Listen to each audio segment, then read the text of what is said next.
അതുകൊണ്ട് നമ്മുടെ ഭാര്യയും നമ്മുടെ മക്കളും നമ്മുടെ കുടുംബവും നന്നാവേണ്ടത് അനിവാര്യതയാണ്, അനിവാര്യമാണ്. അതുകൊണ്ടാണ് വഖുൽ നിങ്ങൾ ദുആ ചെയ്യണം, വല്ലദീന യഖൂലൂന ദുആ ചെയ്തുകൊണ്ടിരിക്കണമേ, റബ്ബനാ ഹബ് ലനാ മിൻ അസ്വാജിനാ വദുർരിയാതിനാ ഖുർറത അഅ്യുൻ വജ്അൽനാ ലിൽമുത്തഖീന ഇമാമ. അല്ലാഹുവേ, ഞങ്ങൾക്ക് ഞങ്ങളുടെ ഭാര്യ സന്തതികളിൽ കുടുംബത്തിൽ കൺകുളിർമ നൽകണമേ, കുടുംബത്തിൽ കൺകുളിർമ നൽകണമേ. ദുആ ചെയ്യാൻ പറഞ്ഞു അല്ലാഹു. ഇങ്ങനെ പ്രാർത്ഥിക്കണം. റബ്ബനാ ഹബ് ലനാ മിൻ അസ്വാജിനാ വദുർരിയാതിനാ ഖുർറത അഅ്യുൻ വജ്അൽനാ ലിൽമുത്തഖീന ഇമാമ. അല്ലാഹുവേ, കൺകുളിർമയുള്ള മക്കളും കൺകുളിർമയുള്ള ഭാര്യ, കൺകുളിർമയുള്ള ഭർത്താവ്, കൺകുളിർമയുള്ള കുടുംബം അല്ലാഹുവേ ഞങ്ങൾക്കൊക്കെ അത് നൽകണമേ റബ്ബേ. ആമീൻ ആമീൻ യാ റബ്ബൽ ആലമീൻ. ഹബീബായ റസൂലുള്ളാഹി സ്വല്ലല്ലാഹു അലൈഹി വസല്ലം തങ്ങൾ വിഭാവനം ചെയ്തത് അങ്ങനത്തെ ഒരു കുടുംബമാണ്.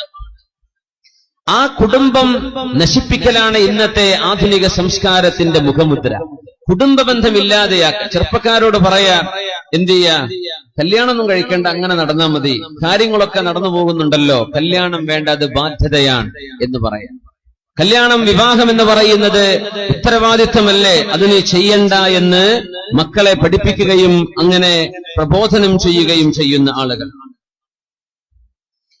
മഹാനായ അബ്ദുൽ മലിക് ബിൻ ഖരീബ് റളിയല്ലാഹു അൻഹു അദ്ദേഹം ഒരു സംഭവം പറയുന്നുണ്ട്. ഒരു പെണ്ണിനോട് അദ്ദേഹത്തിന്റെ മനസ്സിലൊരു ആഗ്രഹം തോന്നി, അവളെ കല്യാണം കഴിക്കണമെന്ന് പറഞ്ഞപ്പോ ആ പെണ്ണ് ഇങ്ങോട്ട് പറഞ്ഞു, കല്യാണം വേണ്ട, പക്ഷെ നമുക്കൊരു ഫ്രണ്ട്ഷിപ്പ് ആവാം എന്നൊക്കെ. അങ്ങനെയാണ് ഡേറ്റിംഗ് എന്ന് ഇംഗ്ലീഷുകാരൻ പറയുന്ന ഒരു സംഭവം നമ്മുടെ നാടുകളിലൊക്കെ അതിവിദൂരമല്ലാത്ത ഭാവിയിൽ നമ്മുടെ ആൺകുട്ടികളും പെൺകുട്ടികളും ഒക്കെ 18 വയസ്സ് പ്രായമായി കഴിഞ്ഞാൽ കണ്ടവളുടെ കൂടെ ഒരുപാട് കാലം താമസിച്ച് മക്കളുണ്ടായി കഴിഞ്ഞതിന്റെ ശേഷം പിന്നെ ആലോചിക്കും കല്യാണം കഴിക്കണോ വേണ്ടേ. അങ്ങനത്തെ സംസ്കാരമാണ് ഇവിടെ പാശ്ചാത്യന്മാർ പ്രചരിപ്പിച്ചുകൊണ്ടിരിക്കുന്നത്. അത് നമ്മുടെ നാട്ടിലൊന്നും വരില്ല എന്നാരറിഞ്ഞു. ഇന്റർനെറ്റിന്റെ ആ ഒരു യുഗം നമ്മുടെ ജീവിതത്തിലേക്ക് വരുത്തിയ മാറ്റങ്ങൾ, ഫിത്നകൾ നമ്മുടെ മുമ്പിലേക്ക്, കൺമുമ്പിലേക്ക്, കൊച്ചു സ്ക്രീനിലേക്ക്, നമ്മുടെ മൊബൈൽ ഫോണിലേക്ക് ഫിത്നകൾ നമ്മുടെ കൺമുമ്പിൽ വന്നു. ഹൃദയങ്ങൾക്ക് മുമ്പിൽ ഫിത്നകൾ പ്രദർശിപ്പിക്കപ്പെടും എന്ന് റസൂലുള്ളാഹി സ്വല്ലല്ലാഹു അലൈഹി വസല്ലം. തുഅറദുൽ ഫിതൻ അൽ ഖുലൂബ്. നമ്മുടെ സിനിമകൾ, കലാകാരന്മാർ കലയുടെ പേരിൽ ലൈസൻസ് കൊടുത്ത് എന്താഭാസങ്ങളും അഭിനയിപ്പിച്ച് നടീനടന്മാരെ കൊണ്ട് വലിയൊരു മെസ്സേജ് സമൂഹത്തിന് കൊടുക്കുന്നത് വിവാഹബന്ധം തകർക്കുകയും ഫ്രണ്ട്ഷിപ്പ് ആവാം, അതാരോടുമാവാം എന്ന ഒരുതരം ലിബറലിസമാണ്. ഈ ഒരു ലിബറൽ സംസ്കാരം മുസ്ലിമിനെ സംബന്ധിച്ചിടത്തോളം അപകടമാണ്. മതമില്ലാത്തവരോടല്ല നമ്മൾ സംസാരിക്കുന്നത്, യുക്തിവാദികളോടല്ല നമ്മൾ സംസാരിക്കുന്നത്.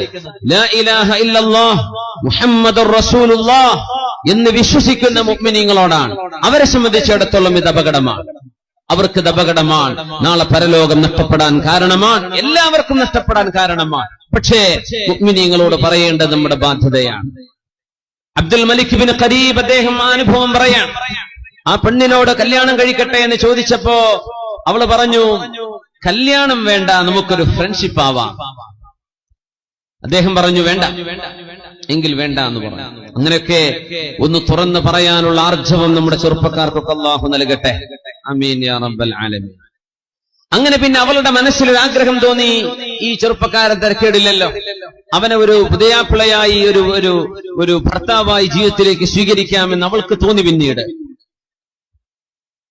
അങ്ങനെ അവൾ ചോദിച്ചു, കല്യാണം കഴിക്കല്ലേ, ഞാനതിന് റെഡിയാണ്. അദ്ദേഹം പറഞ്ഞു, ലാ വല്ലാഹ് ലാ ഹാജത ലീ ബിമൻ ദഅഉതുഹാ ഇലാ തഅത്തില്ലാഹ് വദഅത്നി ഇലാ മഅസിയതിഹി. ഞാൻ ഏതൊരു പെണ്ണിനെ അള്ളാഹുവിനെ അനുസരിക്കാൻ വിളിച്ചുവോ ആ നേരത്തെ എനിക്ക് ഉത്തരം നൽകാതെ അള്ളാഹുവിനെ അനുസരിക്കാൻ വേണ്ടി പറഞ്ഞ് നിക്കാഹിലൂടെ ഒരു കുടുംബ ബന്ധം ആവശ്യപ്പെട്ടപ്പോൾ അത് വേണ്ടെന്ന് പറയുകയും വ്യഭിചാരമാകാമെന്ന് സമ്മതിക്കുകയും ചെയ്ത ഒരു പെണ്ണ് അള്ളാഹുവിനെ തിന്മ ചെയ്യാൻ എന്നെ വിളിക്കുകയും ചെയ്ത നന്മയിലേക്ക് വിളിച്ചപ്പോൾ ഇല്ലെന്ന് പറയുകയും തിന്മ ചെയ്യാൻ എന്നെ വിളിക്കുകയും ചെയ്ത ഒരു പെണ്ണിനെ എന്റെ ജീവിതത്തിൽ എനിക്ക് ഭാര്യയായി വേണ്ട എന്ന് തീരുമാനിച്ച ഒരു മഹാന്റെ ചരിത്രമാണ് ആനായ അബ്ദുൽ മലിക് ഇബ്നു റഖീബ് റളിയല്ലാഹു അൻഹു പഠിപ്പിക്കുന്നത്. ലാ ഹാജത ലീ ഫീഹാ, എനിക്കത് വേണ്ട, ഹലാലുണ്ടെങ്കിൽ മതി, ഹലാലാണെങ്കിൽ മതി, അള്ളാഹു അനുവദിക്കുന്ന ബന്ധങ്ങൾ മതി.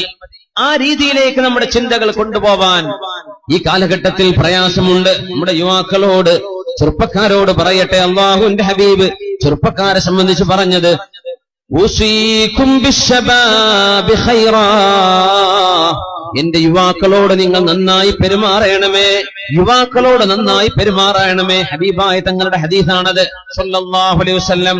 فإنهم أرق أفئدة بعثت بالحنيفية السمحة فحالفني الشباب وخالفني الشيوخ എന്ന് شفيعنا رسول الله തങ്ങൾ പറയുമായിരുന്നു, ഊസീകും ബിശ്ശബാബി ഖൈറാ, എന്റെ യുവാക്കളോട് നിങ്ങൾ നന്നായി പെരുമാറണമേ, യുവാക്കളോട് നല്ല നിലക്ക് പെരുമാറണം. ഫഇന്നഹും അറഖു അഫ്ഇദതൻ, അവർ ഹൃദയം ലോലമായവരാണ്, മൃദുല ഹൃദയമുള്ളവരാണ്. എന്ത് പറഞ്ഞാലും അങ്ങ് വിശ്വസിച്ചേക്കും, അങ്ങ് ഇറങ്ങി പുറപ്പെട്ടേക്കും. ആര് പറഞ്ഞാലും അവരെ വഞ്ചിക്കാൻ കഴിയും. പെട്ടെന്നങ്ങ് പ്രണയത്തിലായി പോകും.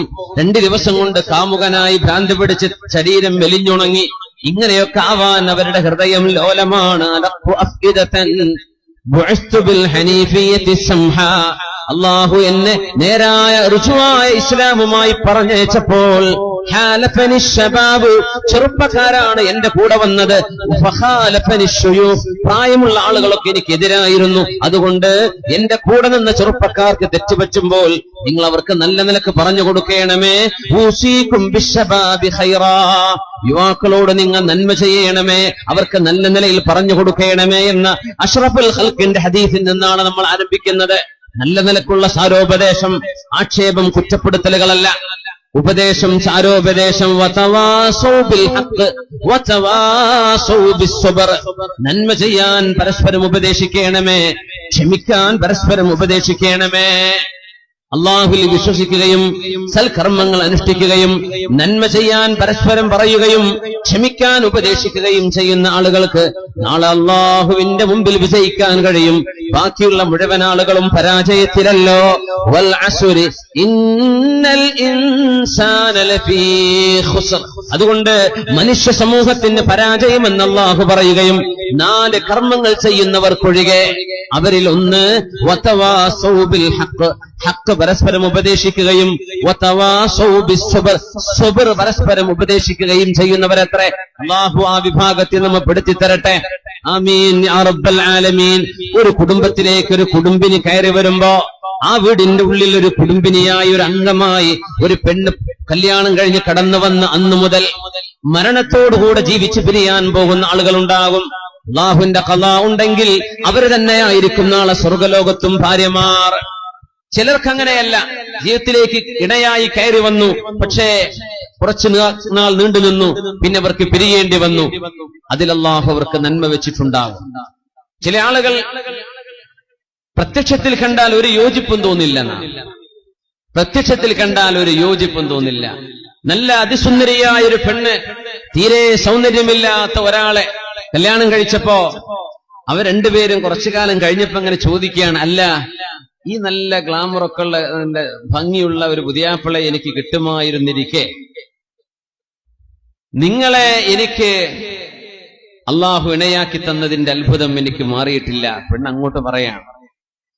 അത് പറയാനൊരു കാരണം അയാൾ പറഞ്ഞു, പെണ്ണെ, അള്ളാഹു തൗഫീഖ് ചെയ്യുകയാണെങ്കിൽ ഇനി സ്വർഗലോകത്ത് നീ തന്നെ മതി എനിക്ക് എന്ന് പറഞ്ഞപ്പോ അവള് ചോദിച്ചതാ, എന്റെ അത്ഭുതം അതല്ല, ഞാനിപ്പോ എങ്ങനെ നിങ്ങളുടെ കയ്യിൽ പെട്ടത്, നിങ്ങൾ എങ്ങനെ എന്റെ ഭർത്താവായി വന്നു? നമ്മൾ രണ്ടുപേരും കണ്ടിട്ട് ഒരു യോജിപ്പില്ലല്ലോ, ഒരു ഭംഗിയില്ല.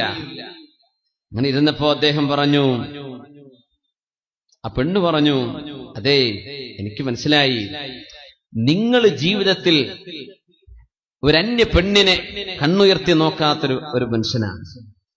ഏതെങ്കിലും ഒരു പെണ്ണിന്റെ സൗന്ദര്യം കാണുമ്പോൾ അതിന് വീഴാത്ത ആളാണ്. നിങ്ങൾ ആരെയും കണ്ണുകൊണ്ട് വ്യഭിചരിക്കാത്ത ആളാണ്.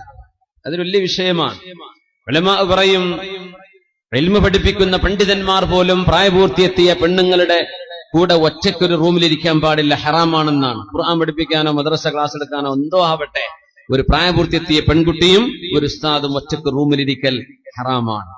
എന്നിട്ട് പറഞ്ഞു, ഒരു പക്ഷേ ഒന്നും നടന്നില്ലെന്ന് വന്നേക്കാം, പക്ഷേ അന്നളുറത്തു സാനിയ, വ്യഭിചാരത്തിന്റെ ഒരു നോട്ടം ഒരു പക്ഷേ ഒരു മുഅ്മിനായ മനുഷ്യന്റെ കണ്ണിൽ നിന്നും പോയേക്കും. വ്യഭിചാരത്തിന്റെ ഒരു നോട്ടം, ഒന്നും ചെയ്തില്ല, ഒരു ഹറാമിനെ പറ്റിയും ആലോചിക്കുന്നില്ല, പക്ഷേ ഒരു സ്ത്രീ സൗന്ദര്യം ആസ്വദിച്ചുകൊണ്ടുള്ള ഒരു നോട്ടം കണ്ണുകൊണ്ട് ചെയ്യുന്ന വ്യഭിചാരമാണ്. അത് തടഞ്ഞു നിർത്താൻ മനുഷ്യന് പ്രയാസമാണ്. അതുകൊണ്ടാണ് മാ ഖലാ റജുലുൻ ബിംറഅത്തിൻ ഇല്ലാ കാന അശ്ശൈത്വാനു സാലിസഹുമാ, ഒരു അന്യ പെണ്ണിന്റെ കൂടെ ഒരു അന്യ പുരുഷൻ ഒറ്റക്കൊരു സ്ഥലത്തായി കഴിഞ്ഞാൽ നമ്മൾ ചെറുപ്പക്കാരെ കുറ്റം പറയുകയല്ല, അവര് മോശക്കാരെന്ന് പറയുകയല്ല, നമ്മുടെ മക്കള് മോശമായതുകൊണ്ടല്ല. ഇല്ലാ കാന അശ്ശൈത്വാനു സാലിസഹുമാ, അവരിൽ മൂന്നാമനായി പിശാച് വരുമെന്ന് പരിശുദ്ധ റസൂലുള്ളാഹി സ്വല്ലല്ലാഹു അലൈഹി വസല്ലം. നല്ല ആളാണ്, നല്ല പണ്ഡിതനാണ്, അല്ലെങ്കിൽ നല്ല ചെറുപ്പക്കാരനായിരുന്നു, പക്ഷേ ഒരു സാഹചര്യം, അങ്ങനല്ലേ പറയാം, ഇല്ലാ കാന അശ്ശൈത്വാനു സാലിസഹുമാ, മൂന്നാമനായി പിശാച് വരും.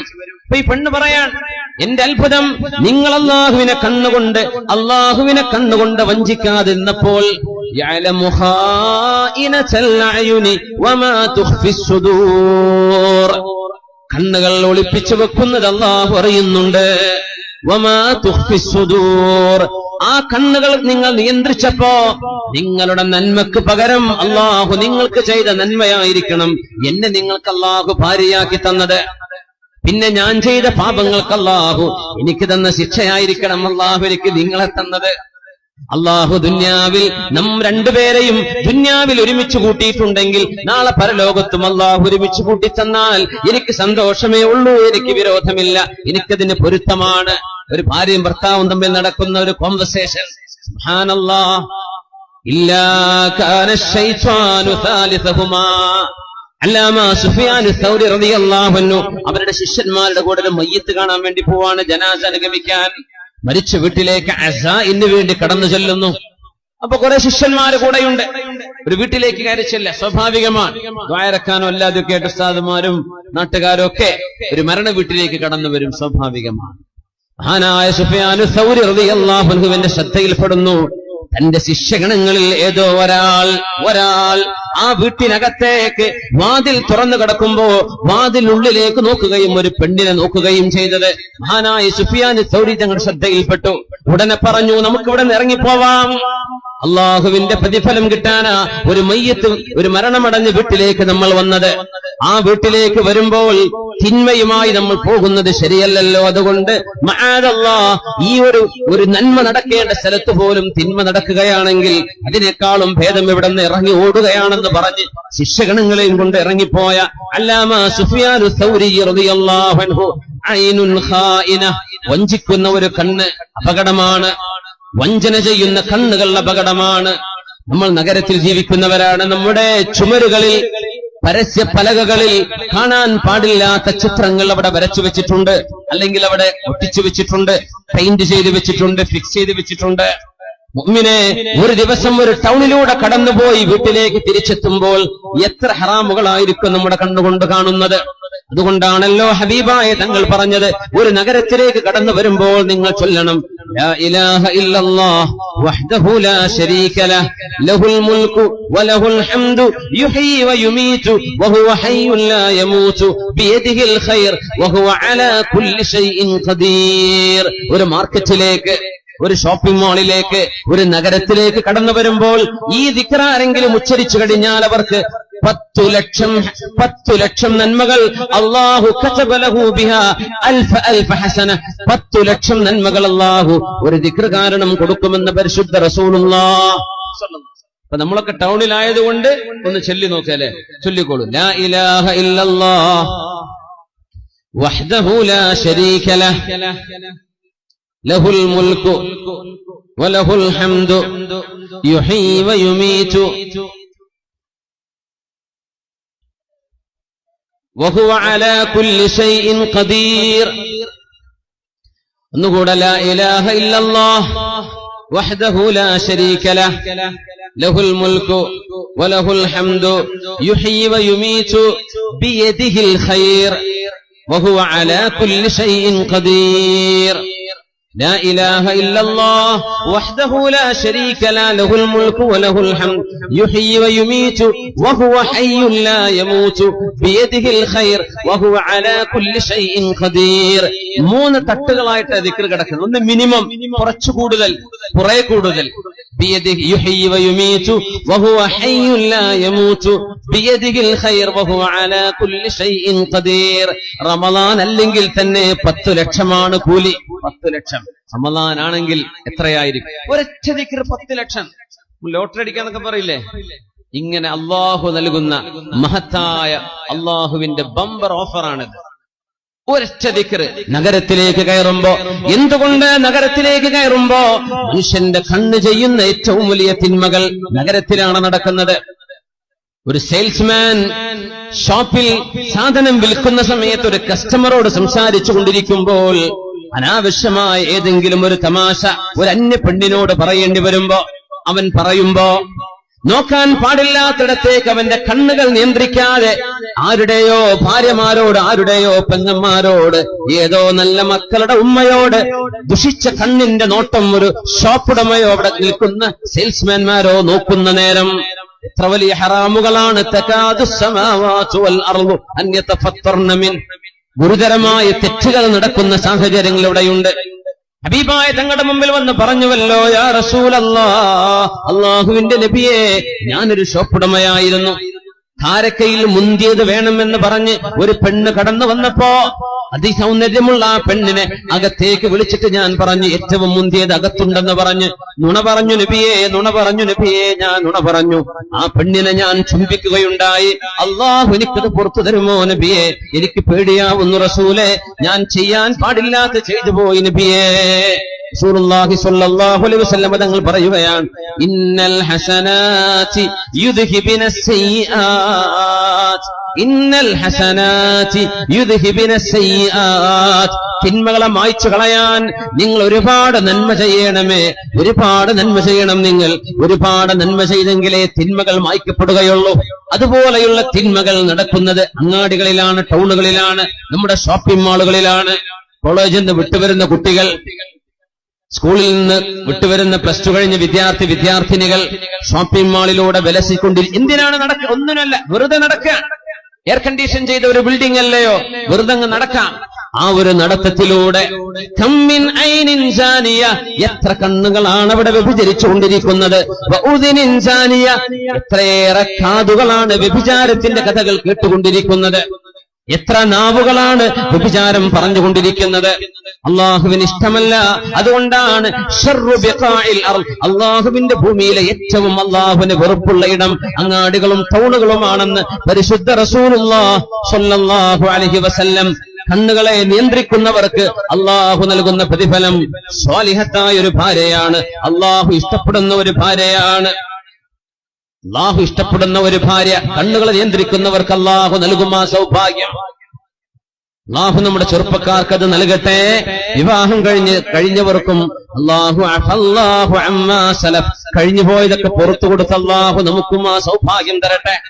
സലാസുൻ, 3 വിഭാഗം ആളുകൾ, മൻ ഫഅലഹുന്ന, 3 കാര്യങ്ങൾ ആരെങ്കിലും അനുഷ്ഠിച്ചു കഴിഞ്ഞാൽ, സിഖത്തൻ ബില്ലാഹി വഹ്തിസാബാ, അള്ളാഹുവിൽ കൂലി പ്രതീക്ഷിച്ചുകൊണ്ടും അള്ളാഹു പ്രതിഫലം നൽകുമെന്ന് പ്രതീക്ഷിച്ചുകൊണ്ടും 3 കാര്യം ആരെങ്കിലും ചെയ്താൽ, കാന ഹഖ്ഖൻ അലല്ലാഹി അൻ യുഈന, ആ മനുഷ്യനെ സഹായിക്കൽ അള്ളാഹുവിന്റെ ബാധ്യതയാണ്. എന്താണ്? 3 കാര്യം ഒരാൾ ചെയ്യുന്നു, ആ കാര്യം ചെയ്യുന്നത് അള്ളാഹുവിന് വേണ്ടിയാണെങ്കിൽ അള്ളാഹു പ്രതിഫലം നൽകണം എന്നാണ് ഉദ്ദേശ്യമെങ്കിൽ അവരെ രക്ഷപ്പെടുത്തൽ അള്ളാഹുവിന്റെ ബാധ്യതയാണ്. അവരുടെ ജോലിയിൽ അള്ളാഹു കൂടെയുണ്ട്, കച്ചവടത്തിൽ അള്ളാഹു കൂടെയുണ്ട്, കുടുംബത്തിൽ അള്ളാഹു കൂടെയുണ്ട്, നാട്ടുകാരിൽ അള്ളാഹു കൂടെയുണ്ട്, അയൽപക്കത്തിൽ അള്ളാഹു കൂടെയുണ്ട്. ഈ 3 കാര്യം ചെയ്യുന്നവർ, ഒന്ന് മൻ സഅ ഫീ ഫികാകി റഖബത്തിൻ സിഖത്തൻ ബില്ലാഹി വഹ്തിസാബാ. അടിമകൾ ഉണ്ടായിരുന്ന ഒരു കാലമുണ്ടായിരുന്നു. ഇവിടുന്ന് 150 വർഷങ്ങൾക്ക് മുമ്പ് അടിമ സമ്പ്രദായം ലോകത്തുനിന്ന് പാടെ ഇല്ലാതെയാക്കപ്പെട്ടു എന്ന് നമ്മുടെ ഉലമാ പ്രഖ്യാപിച്ചു കഴിഞ്ഞു. 150 കൊല്ലം മുമ്പേ അടിമ സമ്പ്രദായമില്ല. പക്ഷേ അതുണ്ടായിരുന്ന ഒരു കാലം. അടിമത്തത്തിൽ നിന്ന് മോചനം ലഭിക്കാൻ ആരെങ്കിലും ഒരു അടിമയെ സഹായിച്ചാൽ അവരെ സഹായിക്കൽ അല്ലാഹുവിന്റെ ബാധ്യതയാണ്. ആ അനുഭവം നമുക്കിനി കിട്ടാൻ പ്രയാസമാണ്. രണ്ടാമത്തേത് വമൻ തസവ്വജ ഫിഖതൻ ബില്ലാഹി വഹ്തിസാബാ, അല്ലാഹുവിൽ വിശ്വസിച്ചുകൊണ്ടും അല്ലാഹു പ്രതിഫലം നൽകുമെന്ന് പ്രതീക്ഷിച്ചുകൊണ്ടും ഒരാണോ ഒരു പെണ്ണോ വിവാഹത്തിലേക്ക് പ്രവേശിച്ചാൽ, കല്യാണത്തിലേക്ക് പ്രവേശിക്കുന്നു, ലക്ഷ്യമെന്താണ്? ഫിഖതൻ ബില്ലാഹ്, അല്ലാഹുവേ നീ ഇത് പൂർത്തിയാക്കി തരുമല്ല റബ്ബേ, നീ എന്നെ സഹായിക്കുമല്ല റബ്ബേ. സിഖത്തൻ ബില്ലാഹ്. ഇന്ന് സിഖത്തുണ്ട്, പക്ഷേ ബില്ലാഹി അല്ല. സിഖത്തൻ ബി അംവാലി വാലിദിൽ ബിൻത്, പെണ്ണിന്റെ വാപ്പാന്റെ സമ്പത്തിൽ പ്രതീക്ഷിച്ചുകൊണ്ട്. അതിൽ വലിയ നല്ല സമാധാനമാണ്. എന്തായാലും നമ്മുടെ അമ്മോഷങ്ങൾക്ക് കൈവിടൂലല്ലോ. ആ പുതിയാപ്പിളയെ പറ്റിയല്ല ഈ പറയണേ. സിഖത്തൻ ബില്ലാഹ്, അല്ലാഹുവേ നീ എനിക്ക് പൂർത്തിയാക്കി തരുമല്ലോ എന്ന് പ്രതീക്ഷിച്ചുകൊണ്ട്, മറ്റൊന്നും ലക്ഷ്യമല്ലാതെ. വഹ്തിസാബൻ, അല്ലാഹു പ്രതിഫലം നൽകണമെന്നും പ്രതീക്ഷിച്ചുകൊണ്ട് ആരെങ്കിലും വിവാഹം ചെയ്താൽ കാന ഹഖ്ഖൻ അലല്ലാഹി അൻ യുഈനഹു, അവരെ സഹായിക്കൽ അല്ലാഹുവിന്റെ ബാധ്യതയാണ്. വയുബാരിക വഅൻ യുബാരിക ലഹു, അല്ലാഹു അയാൾക്ക് ബറക്കത്ത് ചെയ്യലും റബ്ബിന്റെ മേൽ ബാധ്യതയാവുമത്രേ. നബി തങ്ങൾ പറയാണ് സ്വല്ലല്ലാഹു അലൈഹി വസല്ലം, ബറക്കത്തും ജീവിതത്തിൽ ഉണ്ടാകും, റബ്ബിന്റെ സഹായം ഇങ്ങനെ വന്നുകൊണ്ടിരിക്കും. കുടുങ്ങിയെന്ന് വിചാരിക്കും, പക്ഷെ അല്ലാഹു രക്ഷപ്പെടുത്തും. കല്യാണം കഴിച്ച നേരത്തെ നിയ്യത്ത്, ഇനിയിപ്പോ രണ്ടാമത് ടയർ മാറ്റിടാൻ വയ്യ. ആ സമയത്ത് എന്തായിരുന്നു? ഇനി കല്യാണം കഴിക്കാൻ പോകുന്നവരൊക്കെ ഒന്ന് ഓർത്തു വെക്ക ഈ ഹദീസ്. അങ്ങനെ ആലേക്ക് പൊന്നാര റബ്ബേ, ഇതൊക്കെ കുറച്ച് മുമ്പ് അറിഞ്ഞിരുന്നെങ്കിൽ എന്റെ നിയ്യത്തൊക്കെ ഒന്ന് മാറ്റായിരുന്നല്ലോ. പോയ ബസ്സിന് കയ്യാണിച്ചിട്ട് കാര്യമില്ലല്ലോ. അപ്പൊ ഇനി ഇവിടുന്ന് അങ്ങോട്ട് എന്ത് ചെയ്യാ? നിയ്യത്തൊക്കെ നന്നാക്കുക. കല്യാണം കഴിക്കാൻ പോകുന്ന ചെറുപ്പക്കാര്, ഞാൻ പേരൊന്നും പറയില്ല, നല്ല നല്ല ചെറുപ്പക്കാരോടെ ഇരിക്കുന്നുണ്ട്. അള്ളാഹു എല്ലാവർക്കും യോജിച്ച ഇണകൾ അള്ളാഹു നൽകി അനുഗ്രഹിക്കട്ടെ. ആമീൻ യാ റബ്ബൽ ആലമീൻ. പെണ്ണുങ്ങളും നല്ല നിയ്യത്ത് ചെയ്യാൻ. എന്റെ കണ്ണ് സൂക്ഷിക്കാനും എന്റെ ദീൻ പൂർത്തിയാവാനും. തുലുസൈ ദീനിഹി എന്നല്ലേ പറയാ.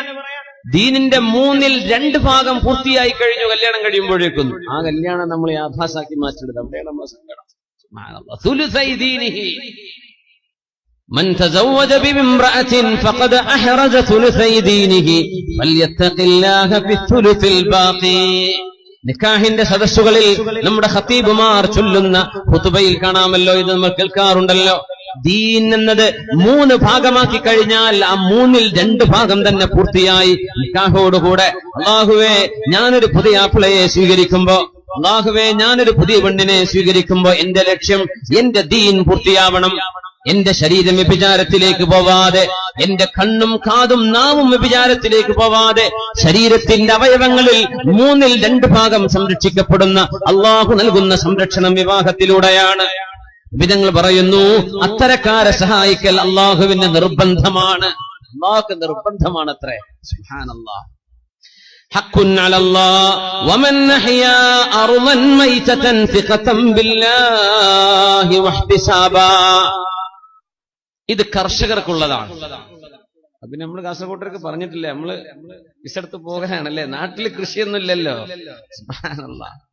വമൻ അർളാ വമൻ അഹ്യാ അർളൻ മയ്യിത, മരിച്ചു കിടക്കുന്ന ഭൂമിയെ ആരെങ്കിലും ജീവിപ്പിച്ചാൽ, കൃഷി ഇറക്കി കഴിഞ്ഞു, വിത്തിറക്കി കഴിഞ്ഞു, ചെടികൾ വെച്ച് മുളപ്പിച്ചു, തെങ്ങുകൾ നട്ടുവെച്ചു, ഉപകാരപ്പെടുന്ന പഴവർഗ്ഗങ്ങളും കൃഷിയിടങ്ങളും നമ്മൾ ഉണ്ടാക്കിയാൽ, വമൻ അഹ്യാ അർളൻ മയ്യിത, പെണ്ണുങ്ങളെ നിങ്ങളുടെ അടുക്കളയുടെ സൈഡിൽ നിങ്ങൾ ഉണ്ടാക്കുന്ന അടുക്കള കൃഷി പോലും നല്ല നിയ്യത്തുണ്ടെങ്കിൽ അള്ളാന്റെ സഹായം നിങ്ങളുടെ വീട്ടിലേക്ക് വരാനും ബറക്കത്ത് വരാനും ഇത് തന്നെ മതി.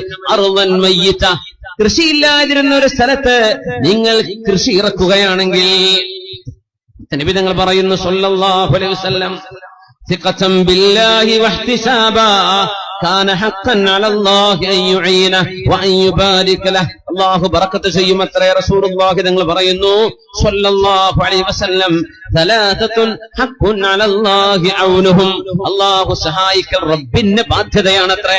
പിന്നെ എന്തിനാ നമ്മൾ പേടിക്കുന്നത്?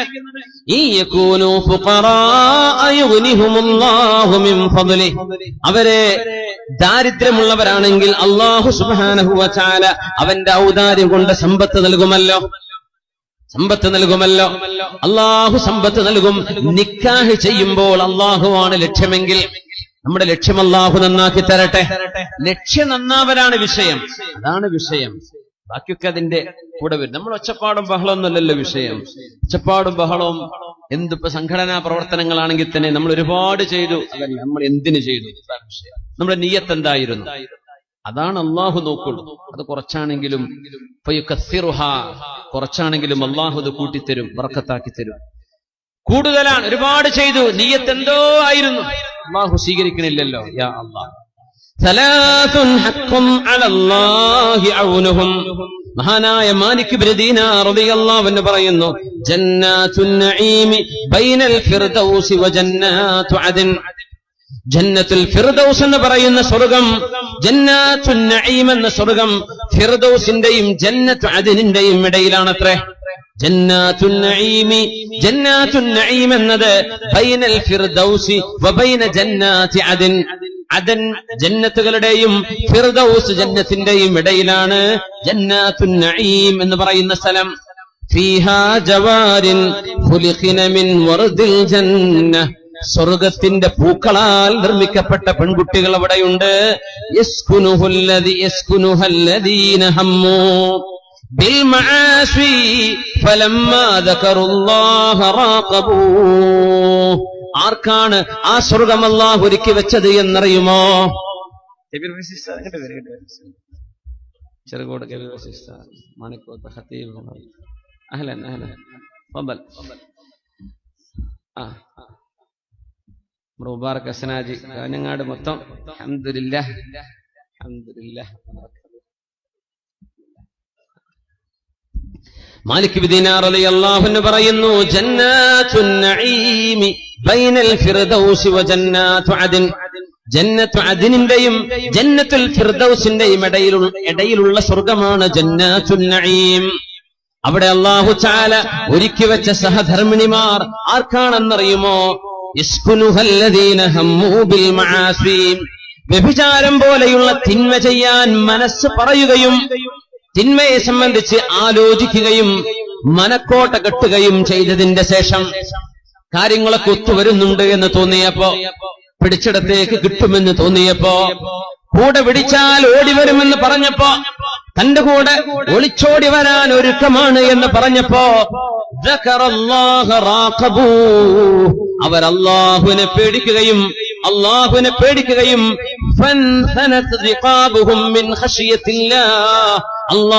പേടിച്ച് അവരുടെ പിരടികൾ വിറച്ചുപോയിട്ടുണ്ട്. അങ്ങനെ അല്ലാഹുവിനെ പേടിച്ച് വ്യഭിചാരത്തിൽ നിന്ന് പിന്മാറിയ ചെറുപ്പക്കാർക്ക് അല്ലാഹു നൽകുന്ന ഇണകൾ അവിടെയുണ്ട് എന്ന് മഹാനായ മാലിക് ഇബ്നു ദീനാർ റളിയല്ലാഹു അൻഹു ജന്നാത്തുൻ നഈമിൽ ഖുലിഖന മിൻ വർദിൽ ജന്ന, സ്വർഗ്ഗത്തിന്റെ പൂക്കളാൽ നിർമ്മിക്കപ്പെട്ട സഹധർമ്മിണിമാർ, മംഗമാർ, അവിടെയുള്ള ഭാര്യമാർ സ്വർഗത്തിന്റെ മിൻ വർദിൽ ജന്ന, പൂക്കളാൽ നിർമ്മിക്കപ്പെട്ട അതിസുന്ദരമാര് നൽകുന്നത്, അള്ളാഹു നൽകുന്നത് വ്യഭിചാരത്തിന് പിന്മാറിയ ചെറുപ്പക്കാരനാണ്. അള്ളാഹുവിനെ ഓർത്തുകൊണ്ട് നാട്ടുകാരെ പേടിച്ച് പുറത്ത് അടി കിട്ടുമെന്ന് വിചാരിച്ചാലല്ല. അല്ലെ നമ്മുടെ സായാഹ്ന പത്രങ്ങളുണ്ടല്ലോ, കാസർഗോഡ് വലിയ പേടിക്കേണ്ട സാധനം അതാണ്. അതിൽ വരുമെന്ന് പേടി.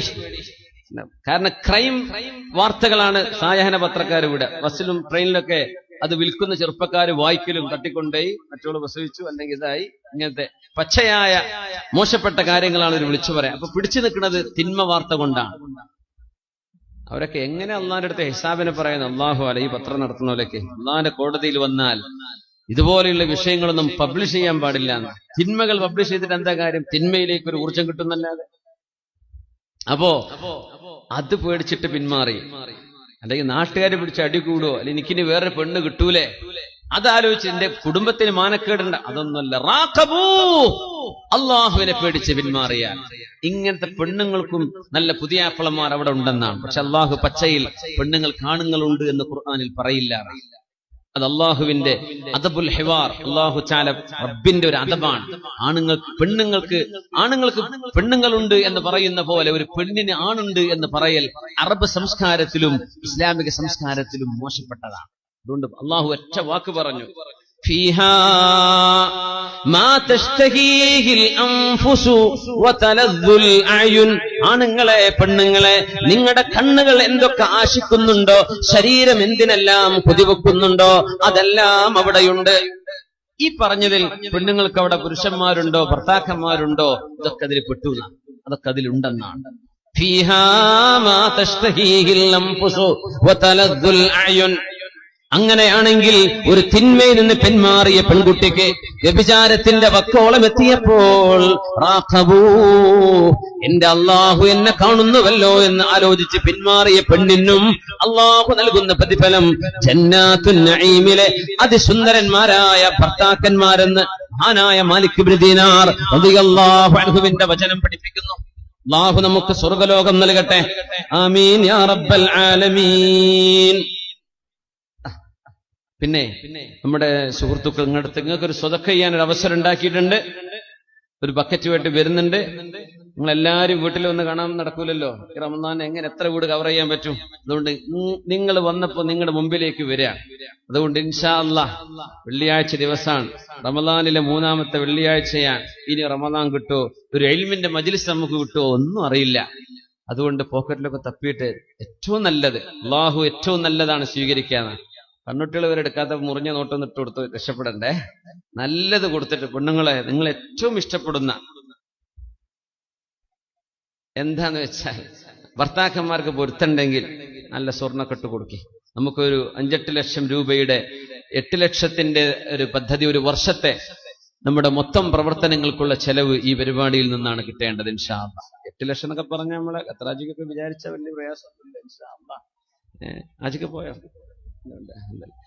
അല്ലെങ്കിൽ നമുക്കൊരു 10-16 ആളെ ഒരു 50,000 വെച്ച് തന്നാൽ അതായി അൽഹംദുലില്ലാഹ്. അതൊക്കെ കാസർഗോഡ് ടൗണിൽ ഇതിനൊക്കെ പറ്റിയ ആളുകൾ ഈ കൂട്ടത്തിലൊക്കെ ഇരിക്കുന്നുണ്ട്. അൽഹംദുലില്ലാഹ്. അള്ളാഹു അവർക്ക് മനസ്സിനും തോന്നിപ്പിച്ചു കൊടുക്കട്ടെ. അത്രേ വേണ്ടു. അള്ളാഹു നമുക്ക് തൗഫീഖ് തരട്ടെ. ഇനി ഒന്നും കൊടുക്കാനില്ലാത്തവരുണ്ടാവും മിസ്കീന്മാര്. എപ്പോഴും ഉസ്താദ്മാര് സ്വതപ്പെടുത്തോൾക്ക് മാത്രമേ തോരക്കുള്ളൂ എന്ന് പറയും ചേരൂല. അങ്ങനെയല്ല, കൊടുക്കാത്തവർക്ക് അള്ളാഹുവെ കൊടുത്ത പ്രതിഫലം നീ കൊടുക്കണേ തമ്പുരാനെ. ഇല്ലാത്ത റബ്ബിന്റെ കയ്യിലുണ്ടെങ്കിൽ പന്തലിന്റെ മൊത്തം ചെലവ് ഞാൻ കൊടുത്തേനെ എന്നൊക്കെ ഒരു സാധു ചിലപ്പോൾ മനസ്സിൽ ആലോചിക്കുന്നുണ്ടാവും. ആ നീയത്ത് നല്ല നീയത്താണോ, ഇൻഷാ അല്ലാഹ് അത്രയും കൊടുത്തതിന്റെ കൂലി അള്ളാഹു തരുന്ന. അള്ളാഹു താല നമ്മുടെ നീയത്തുകൾ നന്നാക്കി തരട്ടെ. അപ്പൊ ബക്കറ്റ് വരുന്നുണ്ട്, അവരൊന്ന് സഹായിക്കണം. നമ്മുടെ വിക്കായ വളണ്ടിയർമാർ, നമ്മുടെ സുഹൃത്തുക്കള്. ചിലപ്പോൾ നിങ്ങളുടെ ഇടയിലൂടെ വരാൻ പറ്റില്ല. ബക്കറ്റൊക്കെ ഒന്ന് വാങ്ങിയിട്ട് നിങ്ങൾ തന്നെ സഫിലൂടെ ഒന്ന് എന്ത് ചെയ്യാ, ഒന്ന് കൊണ്ടുപോവുക ഇൻഷാ അല്ലാഹ്. അള്ളാഹു തൗഫീഖ് ചെയ്യട്ടെ. ആമീൻ യാ റബ്ബൽ ആലമീൻ. അപ്പോ അൽ ജസാഉ മിൻ ജിൻസിൽ അമൽ, എങ്ങനെയാണോ നമ്മൾ പ്രവർത്തിക്കുന്നത് അതിനനുസരിച്ചാണ് അല്ലാഹു സുബ്ഹാനഹു വ തആല നമുക്ക് പ്രതിഫലം നൽകുന്നത്. അങ്ങനെയാണ് മഹാനായ അല്ലാമ ഇബ്നു അഖീൽ റഹ്മത്തുള്ളാഹി അലൈഹി. ഇബ്നു അഖീൽ എന്നവർ പ്രഗൽഭനായ പണ്ഡിതനാണ്. അബുൽ വഫ ഇബ്നു അഖീൽ റഹ്മത്തുള്ളാഹി അലൈഹി. മഹാനായ അല്ലാമ ഇബ്നുൽ ജൗസി അവരുടെ താരീഖിൽ അബുൽ മുദഫർ സിബ്ത് ഇബ്നുൽ ജൗസി അവരുടെ താരീഖിൽ അബുൽ വഫ ഇബ്നു അഖീൽ റഹ്മത്തുള്ളാഹി അലൈഹിയുടെ ഈ സംഭവം ഉദ്ധരിക്കുന്നുണ്ട്. വിശുദ്ധമായ മക്ക അൽ മുകറമ ഹറസഹ അല്ലാഹ്. അല്ലാഹു ആ മക്ക നഗരത്തിന് എന്നും കാവൽ നൽകട്ടെ. അവന്റെ മദീനക്കും അല്ലാഹു കാവൽ നൽകട്ടെ. പരിശുദ്ധമായ ഖുദ്സിന്, ജെറൂസലേമിന് അല്ലാഹു തആല കാവൽ നൽകട്ടെ. ആമീൻ യാ റബ്ബൽ ആലമീൻ. മക്കയിൽ നിൽക്കുകയാണ് മഹാനായ ഇബ്നു അഖീൽ തങ്ങൾ. ഒരുപാട് ആളുകൾ ഇപ്പോൾ ഉംറയിലാണല്ലേ. ഉംറത്തുൻ ഫീ റമളാന തഅദിലു ഹജ്ജതൻ മഈ.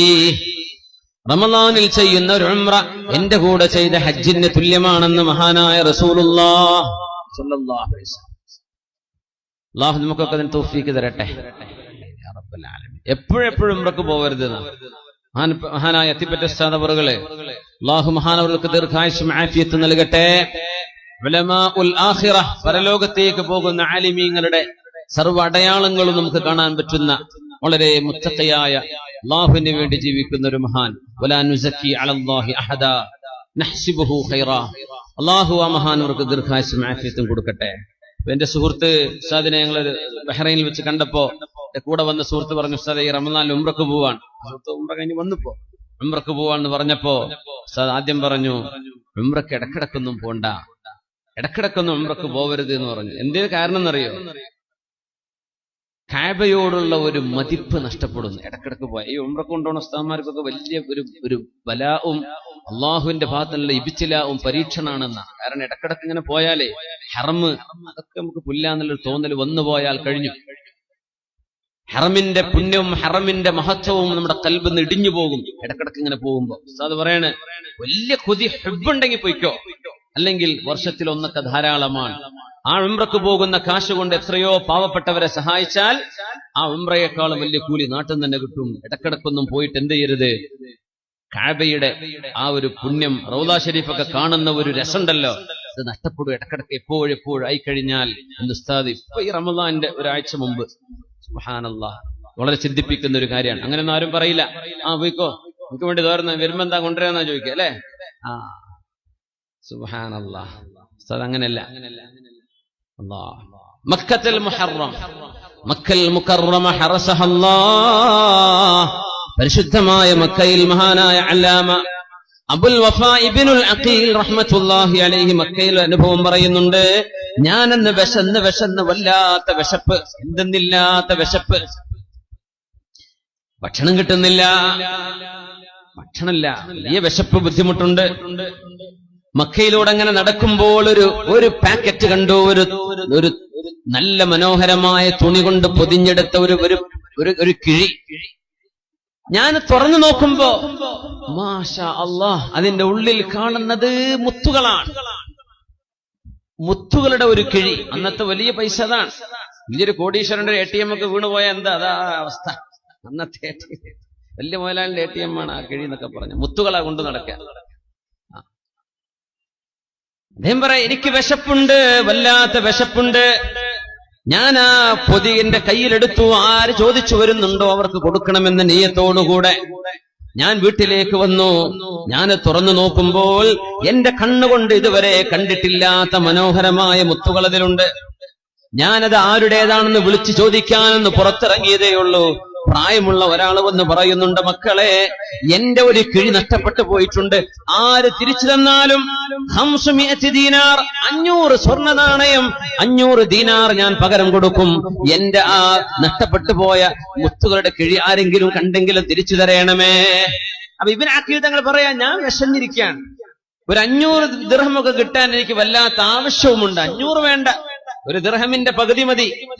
പക്ഷെ ഇയാൾ ഓഫർ ചെയ്യല്ലേ, അതുകൊണ്ട് ഞാൻ തീരുമാനിച്ചു തിരിച്ചു കൊടുക്കാമെന്ന്. അദ്ദേഹത്തോട് ചോദിച്ചു, നഷ്ടപ്പെട്ടു പോയ കിഴിയുടെ നിറം എന്താണ്, രൂപം എന്താണ്, എന്താണ് അകത്തുള്ളത്, വെരിഫൈ ചെയ്യണല്ലോ, ശരിയാണോ നുണ പറയാണോ അല്ലേ എന്ന്. അങ്ങനെ അദ്ദേഹം പറഞ്ഞു കൊടുത്തു. നോക്കുമ്പോ അദ്ദേഹം പറഞ്ഞ ആ ഡിസ്ക്രിപ്ഷൻസ് ഒക്കെ വെച്ച് നോക്കുമ്പോ തന്റെ കയ്യിൽ കിട്ടിയത് അയാളുടെ നിധിയാണ്, അയാളുടെ ആ മുത്തുകളുടെ പാക്കറ്റാണ്. ഞാൻ അദ്ദേഹത്തിന് ഏൽപ്പിച്ചു അത്. അദ്ദേഹം അതിന് പകരം എന്റെ കയ്യിലേക്ക് വെച്ച് നീട്ടി തന്നു. 500 ദീനാർ, 500 സ്വർണ്ണ നാണയം തന്നു. ഞാൻ പറഞ്ഞു, എനിക്ക് വേണ്ട എന്ന്. അദ്ദേഹം പറഞ്ഞത് എടുത്തേ പറ്റൂ. ഞാൻ പറഞ്ഞു, ഒരു നന്മക്ക് പകരം നമ്മൾ പ്രതിഫലം ചോദിച്ചുകൂടല്ലോ, ഇതെന്റെ ബാധ്യതയാണ്. അദ്ദേഹം പറഞ്ഞു, പിടിച്ചേ പറ്റൂ. ഞാൻ പറഞ്ഞു, എനിക്ക് വേണ്ട. അദ്ദേഹം പറഞ്ഞു, എടുത്തേ പറ്റൂ. ഞാൻ പറഞ്ഞു, വേണ്ട. ആദ്യം തോന്നി വിശക്കുന്നുണ്ടല്ലോ, കുറച്ച് പൈസയൊക്കെ കിട്ടിയാൽ തിരക്കേടില്ല എന്ന്. പക്ഷേ പിന്നെ തോന്നി, ഒരു നഷ്ടപ്പെട്ടു പോയതിന്റെ സാധുവിന്റെ പൈസ എടുത്തിട്ട് എന്തിനാ. നബി തങ്ങൾ ഒരു കഥ പറഞ്ഞിട്ടുണ്ട്, റസൂലുള്ളാഹി സ്വല്ലല്ലാഹു അലൈഹി വസല്ലം, സ്വഹീഹ് മുസ്ലിമിലുണ്ടെന്നാണ് എന്റെ ഓർമ്മ ശരിയാണെങ്കിൽ. ഹബീബായ തങ്ങൾ പറയാ, അന്ന് മുമ്പ് ഒരു സ്ഥലക്കച്ചവടം നടക്കുമ്പോ, റിയൽ എസ്റ്റേറ്റുകാരൊക്കെ ഉണ്ടായിരിക്കുമല്ലോ, കേൾക്കുക. ഒരു സ്ഥലക്കച്ചവടം നടക്കാൻ, കച്ചവടമൊക്കെ ഉറപ്പിച്ചു, പൈസ ഒക്കെ വാങ്ങി, ഉടമസ്ഥൻ ഒരാൾക്ക് വിറ്റു, അയാൾ വാങ്ങിച്ചവിടെ എന്തോ വീട് വെക്കാനോ മറ്റോ കുഴിച്ചുകൊണ്ടിരിക്കുമ്പോഴാ നിധി കിട്ടുന്നത് ഒരു കൂജയിൽ ഒരു കലത്തിൽ നിറയെ സ്വർണ്ണ നാണയം. അന്നത്തെ ബാങ്ക് ലോക്കറുകൾ അങ്ങനെയാണ്, ഭൂമിയിലാ കുഴിച്ചിടുക. ആ ഒരു ഓർമ്മക്ക നമ്മൾ ഇന്നും ഏതെങ്കിലും ഭൂമിയിൽ നിധി ഉണ്ടോ എന്നൊക്കെ ആലോചിച്ചു പോകും. നിധിന്റെ എന്ന് പറയുമ്പോൾ മനുഷ്യന്മാര് ചാടി വീഴാണ്, കുറെ പറ്റിക്കപ്പെട്ടതും അല്ലാത്തതും കൊലപാതകങ്ങളും. സുബ്ഹാനല്ലാഹ്. ഏതായിരുന്നാലും മുത്ത് റസൂലുള്ളാഹി സ്വല്ലല്ലാഹു അലൈഹി വസല്ലം തങ്ങൾ പറഞ്ഞു, ഇങ്ങനെ ഒരു നിധി കിട്ടിയിട്ടുണ്ട്. നമ്മൾ മറ്റേ കഥന്റെ അടിയിലാണ്, തിരിച്ചു വരും ഇൻഷാ അല്ലാഹ്. അപ്പോ നിധി കിട്ടിയിട്ടുണ്ട് എന്ന് പറഞ്ഞു. ആ മനുഷ്യൻ ഇത് വിറ്റ ആളുടെ അടുത്തേക്ക് ഓടിപ്പോവാൻ ചോദിച്ചു, അല്ല നിങ്ങൾ എനിക്ക് തന്നത് ഭൂമിയോ അല്ല സ്വർണ്ണോ? ഭൂമി കച്ചവടം, ഭൂമിയല്ലേ നിങ്ങൾ വാങ്ങിച്ചത്, എന്നാലേ അതിന്റെ അകത്തുനിന്ന് എനിക്കൊരു പാത്രം നിറയെ സ്വർണ്ണ നാണയം കിട്ടിയിട്ടുണ്ട്, ദീനാറ് കിട്ടിയിട്ടുണ്ട്, അത് നിങ്ങൾ എടുക്കണം. അത് ഞാൻ എടുക്കൂല, വിറ്റ ആള്. അതെങ്ങനെ? നിങ്ങൾക്ക് ഞാൻ ഭൂമി വിറ്റില്ലേ? ഭൂമി വിറ്റപ്പോ അതിന്റെ ഉള്ളിലുള്ളതെല്ലാം നിങ്ങൾക്ക് തന്നെയല്ലേ, അതുകൊണ്ട് എനിക്ക് വേണ്ട. ഞാൻ പറഞ്ഞു, പറ്റില്ല, നിങ്ങളുടെ ഭൂമിയല്ലേ ഞാൻ വാങ്ങിച്ചിട്ടുള്ളൂ, അതിനകത്തുള്ള സ്വർണം കച്ചവടത്തിൽ പറഞ്ഞിട്ടില്ലല്ലോ, അതുകൊണ്ട് ഇത് നിങ്ങൾക്കുള്ളതാ. ഞാൻ പറഞ്ഞു, ഞാൻ എടുക്കൂല. ഞാൻ എടുക്കൂല. ഇങ്ങനത്തെ റിയൽ എസ്റ്റേറ്റ് വരെ കിട്ടൂലട്ടാ. സുബ്ഹാനല്ലാഹ്. നമ്മുടെ നാട്ടിലൊക്കെ എന്നാ ഇരിക്കും, നമുക്ക് ആ കോൺട്രാക്ട് ഒന്നും കൂടെ ഒന്ന് മാറ്റി എഴുതണം. സെന്റിന് 2 ലക്ഷം വെച്ചത് 25 ലക്ഷം ആക്കാം, എന്നിട്ട് ആ കച്ചവടം അങ്ങ് മാറ്റി ഒന്ന് അടിക്കാന്ന് പറയും. വിറ്റാള് പറഞ്ഞു എനിക്ക് വേണ്ട, വാങ്ങിച്ചാള് പറഞ്ഞു എനിക്കും വേണ്ട. അപ്പോഴാണ് നീതിമാനായ ഒരു ഭരണാധികാരിയുടെ മുമ്പിൽ വിഷയമെത്തി. അദ്ദേഹം ചോദിച്ചു, അല്ല നിങ്ങൾക്ക് പ്രായപൂർത്തിയെത്തിയ ആൺകുട്ടികളും പെൺകുട്ടികളൊക്കെ ഉണ്ടോ? അപ്പൊ വാങ്ങിച്ചാള് പറഞ്ഞു എനിക്കൊരു മോളുണ്ട്, വിറ്റാള് പറഞ്ഞു എനിക്കൊരു മോനുണ്ട്. എന്നാ പിന്നെ എന്ത് ചെയ്യാ, ഇവർ രണ്ടുപേരും കല്യാണം കഴിക്കട്ടെ, എന്നിട്ട് അവരുടെ നിക്കാഹിന്റെ ചെലവ്, കല്യാണത്തിന്റെ ചെലവ് ഈ നിധിയിൽ നിന്നായിക്കൊള്ളട്ടെ, ഇത് രണ്ടാളുടെയും സ്വത്താണ് എന്ന് പറഞ്ഞ് അങ്ങനെ ആ പ്രശ്നത്തിന് പരിഹാരം കിട്ടിയത്. അല്ലെങ്കിൽ പരിഹാരം ഉണ്ടായിരുന്നില്ല. സുബ്ഹാൻ, ഇങ്ങനത്തെ ഒരു നന്മയാണ് നമ്മുടെ മുൻഗാമികൾ നമുക്ക് കാണിച്ചത്. ഇന്ന് പൈസക്ക് വേണ്ടി ഉമ്മാനോട് തെറ്റ്, വാപ്പാനോട് പിണക്കം, പെങ്ങളോട് തെറ്റ്, ജ്യേഷ്ഠനോട് തെറ്റ്, ആ 5 സെന്റ് എനിക്ക് വേണം, എനിക്കിത് കിട്ടിയില്ല, അതെനിക്ക് തന്നില്ല. ദുന്യാവിന് വേണ്ടി ബന്ധങ്ങളെ മുറിച്ചു കളയുന്ന കാലമാണിത്. മനുഷ്യൻ വിചാരിക്കുന്ന പൈസയാണല്ലോ, ഒന്നുമല്ല, പൈസ ഒന്നുമല്ല, പൈസയല്ല. ജീവിതത്തിലെ വലിയ സമ്പാദ്യം ഒരുപാട് സ്നേഹബന്ധങ്ങളാണ്, ഒരുപാട് സുഹൃത്തുക്കളാണ്, നല്ല അടുപ്പവും സ്നേഹവും, അതിലും വലിയ സമ്പാദ്യമില്ല. അങ്ങനെയാണ്. അല്ലാഹു നമ്മളൊക്കെ കാത്തുരക്ഷിക്കട്ടെ. അങ്ങനെ ഒരു കല്യാണം വന്ന് നടന്നൊരു ഹലാലായ കല്യാണം ഇരിക്കട്ടെ. വിവാഹവുമായുള്ള ചർച്ചയുടെ ഭാഗമായതുകൊണ്ട് അത് നമ്മുടെ ഈ ചർച്ചയിലേക്ക് നമ്മൾ ചേർത്ത് വായിച്ചു എന്ന് മാത്രം. മഹാനായ അല്ലാമ ഇബ്നു അഖീൽ അബുൽ വഫാ തങ്ങൾ പറയാണ്, അദ്ദേഹം നിർബന്ധിച്ചു പറഞ്ഞു എന്നോട് വല്ലതും വാങ്ങിക്കണം. ഞാൻ പറഞ്ഞു വേണ്ട. അങ്ങനെ ഞാൻ തിരിച്ചു പോവുകയാണ്. മക്കയിൽ നിന്ന് ഞാൻ പുറപ്പെട്ടു. ഞാൻ കപ്പൽ കയറുന്നു. എത്യോപ്യയിലേക്ക് പോകുന്ന ആ ഭാഗത്ത് നിന്ന് കപ്പൽ കയറുന്നു. അങ്ങനെ എന്റെ കപ്പൽ ചെന്നെടുക്കുമ്പോഴേക്കും എന്റെ കൂടെയുണ്ടായിരുന്ന ഒരുപാട് ആളുകൾ കടലിലെ അപകടങ്ങളിൽ വിഷമത്തിൽപ്പെട്ട് മരിച്ചുപോയിട്ടുണ്ട്. കുറെ ആളുകളെ കാണാതായിട്ടുണ്ട്. ഞാൻ എങ്ങനെയോ എന്റെ ആ മുറിയൻ കപ്പലുമായി ഒരു ദ്വീപിലേക്ക് എത്തിപ്പെട്ടു. അവിടെ മുസ്ലിമീങ്ങളുണ്ട്, ഒരുപാട് മുസ്ലിമീങ്ങളുണ്ട്. മഹാന്മാരായ സാദാത്യങ്ങളും സഹാബത്തൊക്കെ നമ്മുടെ നാട്ടിലേക്ക് കടന്നു വന്ന പോലെ. ചെന്ന് നോക്കുമ്പോ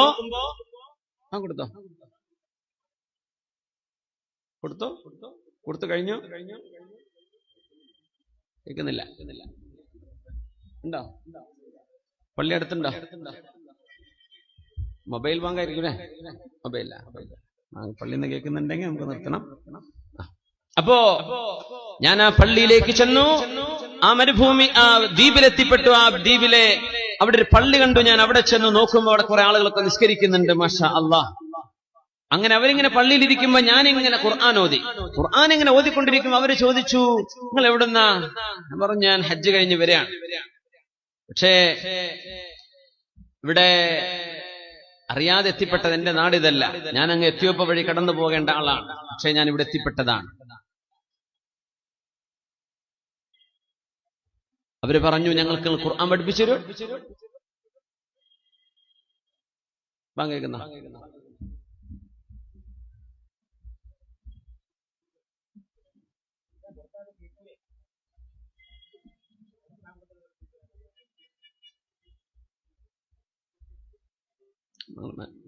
മനസ്സിലാവുന്നില്ല അല്ലേ? വ്യക്തമായിട്ട് മനസ്സിലാവുന്നില്ലെങ്കിൽ കുഴപ്പമില്ല. നമ്മള് ഇൽമിന്റെ മജ്ലിസ് അല്ലേ, ബാങ്കിനോടുള്ള ഇഹാനത്ത് ചെയ്യരുതെന്നാ. ബാങ്കിനെ എന്ത് ചെയ്യരുത്, നിസ്സാരപ്പെടുത്തരുത്. അങ്ങനെയല്ലല്ലോ. ഇൻഷാ അല്ലാഹ് നമ്മൾ തുടരാണ്. അപ്പോ പള്ളിയിലേക്ക് ചെന്നു. അവിടെ ആളുകൾ ഞാൻ ഖുർആൻ ഓതുന്ന കണ്ടപ്പോൾ ആളുകൾ എന്നോട് പറഞ്ഞു, ഞങ്ങൾക്ക് നിങ്ങൾ ഖുർആൻ പഠിപ്പിച്ചു തരോ? ഞാൻ പറഞ്ഞു, പഠിപ്പിച്ചു തരാം. അങ്ങനെ ഞാൻ ആ ദ്വീപുകാർക്ക് ഖുർആൻ പഠിപ്പിക്കുകയാണ്. പഠിപ്പിച്ചു. ഒരുപാട് ആളുകൾ പഠിച്ചു. അവരൊക്കെ എനിക്ക് പൈസ തന്നു. അങ്ങനെ എന്റെ അടുത്ത് ഒരുപാട് പൈസ ഉണ്ടായി. പിന്നെ അവര് പറഞ്ഞു, ഞങ്ങൾക്ക് ഇമാമ നിൽക്കോ? പറഞ്ഞു, നിൽക്കാലോ, കുഴപ്പമൊന്നുമില്ലല്ലോ. നമ്മുടെ അസംസ്കാരം ബാങ്ക് വിളിച്ചു. ഇൻഷാ അല്ലാഹ് വളരെ വൈകാതെ തന്നെ നമുക്ക് എന്ത് ചെയ്യണം? സംസ്കരിക്കണം. യാത്രക്കാരായ ആളുകളുണ്ടെങ്കിൽ അവരതിന്റെ ആനുകൂല്യങ്ങൾ എടുക്കും ഇൻഷാ അല്ലാഹ്. അപ്പോ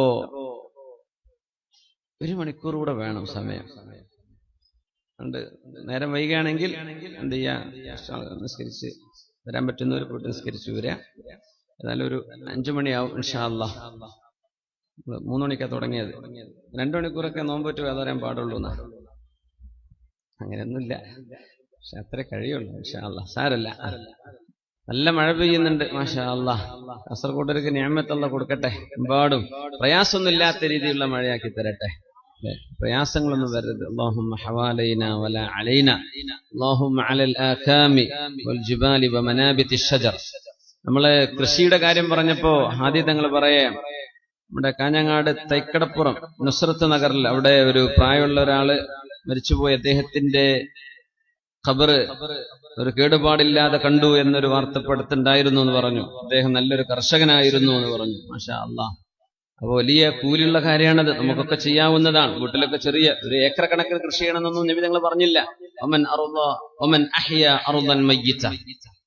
നിർജീവമായ ഭൂമി, കൃഷിയൊന്നും ഇല്ലാത്ത സ്ഥലമാണ്, അവിടെ കൃഷി ഇറക്കി. വലിയ കൂലിയാണ്, വലിയ പ്രതിഫലമാണ്. അപ്പൊ അത് നമ്മൾ ചേർത്ത് വായിക്കാണ്. ഒരുപാട് അത്ഭുതങ്ങൾ നടക്കുന്ന ഒരുപാട് മഹാന്മാരും ഔലിയാക്കന്മാരൊക്കെ അന്ത്യവിശ്രമം കൊള്ളുന്ന ഒരു മണ്ണുകൂടിയാണ് കാസർഗോഡിന്റെ മണ്ണ് എന്ന് നമുക്കൊക്കെ അറിയാം. അതുകൊണ്ട് ചെറുപ്പക്കാരോട് സാന്ദർഭികമായിട്ട് പറയട്ടെ, നമ്മൾ ആ ഒരു പാരമ്പര്യം കാത്തു സൂക്ഷിക്കണം. നമ്മുടെ ചില ഷർട്ടിന്റെയും പാന്റിന്റെയും ഹെയറിന്റെ ഒക്കെ സ്റ്റൈല് കാണുമ്പോഴേ ഈ പാരമ്പര്യവുമായി നമുക്കൊരു ബന്ധമില്ലാത്ത പോലെയൊക്കെ നമ്മൾ കളിക്കുന്നുണ്ടോ എന്നൊക്കെ തോന്നുന്നുണ്ട്. അങ്ങനെയൊന്നും ആവരുത്. എന്ത് ചെയ്യണം?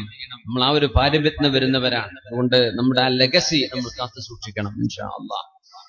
മഹാനായ ഇബ്നു അഖീൽ തങ്ങൾ പറയുന്നു, ഞാൻ ആ പള്ളിയിൽ ചെല്ലുന്നപ്പോ മുമ്പെന്നോ ആ മുത്തുകളുടെ കിഴി കിട്ടിയത് വാങ്ങിച്ചു പോയ ആ വൃദ്ധൻ, ഞാൻ അയാളുടെ നാടറിയില്ല, അയാളുടെ പേരറിയില്ല, ഒന്നും അറിയില്ല. അങ്ങനെ ഞാൻ ആ പള്ളിയിൽ ഇങ്ങനെ താമസിക്കുകയാണ്. കുറെ നേരം കഴിഞ്ഞപ്പോ ഞാനെന്തോ ഒരു കിതാബ് കണ്ടപ്പോ എടുത്തു നോക്കി. ആ കിതാബ് ഇങ്ങനെ വായിക്കുമ്പോ നാട്ടുകാര് ചോദിച്ചു, അല്ല നിങ്ങൾക്ക് എഴുതാൻ അറിയോ? ആ എഴുതാൻ അറിയും. എന്നാ ഞങ്ങൾക്കൊക്കെ എഴുത്തു പഠിപ്പിച്ചു തന്നൂടെ? തീർച്ചയായും എഴുത്തു പഠിപ്പിച്ചു കൊടുക്കാൻ. അങ്ങനെ എനിക്ക് കുറെ ഒരു പൈസ തന്നു. അങ്ങനെ എന്റെ അടുത്ത് ഒരുപാട് പൈസയായി. ബഹുമാനപ്പെട്ടവർ പറയാം, അങ്ങനെ ഞാൻ അവിടെ വർഷങ്ങളോളം ജീവിച്ചപ്പോഴാണ് ഒരാൾ വന്നിട്ട് എന്നോട് പറഞ്ഞത്, നാട്ടുകാരൊക്കെ പറഞ്ഞു, അല്ല നിങ്ങൾക്കൊരു കല്യാണം കഴിക്കണ്ടേ? നാട്ടിലെ ഖത്തീബ് ഉസ്താദിനൊക്കെ മഹല്ലിൽ നിന്ന് കല്യാണം കഴിച്ചു വിടുമല്ലോ. അപ്പൊ മഹല്ലുകാര് ചോദിക്കുകയാണ്, കല്യാണം കഴിക്കണ്ടേ? പറഞ്ഞില്ല. പിന്നെ ആവാം, അത് പറ്റില്ല, ഞങ്ങളെ നാട്ടിൽ നിന്ന് തന്നെ കല്യാണം കഴിക്കണം. ഒരു യതീമത്തായൊരു മോളുണ്ട്, ചെറുപ്പക്കാരിയായൊരു പെൺകുട്ടിയുണ്ട്. അവളുടെ വാപ്പ മരിച്ചുപോയിരിക്കുന്നു. അവരുടെ പ്രിയപ്പെട്ട ഉമ്മയുണ്ട്. അവൾക്ക് ഒരൽപ്പം സമ്പത്ത് അവർ ബാക്കി വെച്ചു പോയിട്ടുണ്ട്. നിങ്ങൾക്ക് അല്ലാഹു ഇൽമിന്റെ സമ്പാദ്യം തന്നതുകൊണ്ട് ആ സമ്പത്തുള്ള കുഞ്ഞിനെ നിങ്ങൾ തന്നെ കല്യാണം കഴിക്കണമെന്നാണ് ഞങ്ങൾ നാട്ടുകാരുടെ മുഴുവൻ ആഗ്രഹം. മാഷാ അല്ലാഹ്. ഇങ്ങനെയൊക്കെ നാട്ടുകാരെ ഒരു ഉസ്താദിനെ സ്നേഹിച്ചു കഴിഞ്ഞാൽ രക്ഷപ്പെട്ടു. മാഷാ അല്ലാഹ്. അപ്പോ അദ്ദേഹം പറഞ്ഞു, എന്നായിക്കോട്ടെ.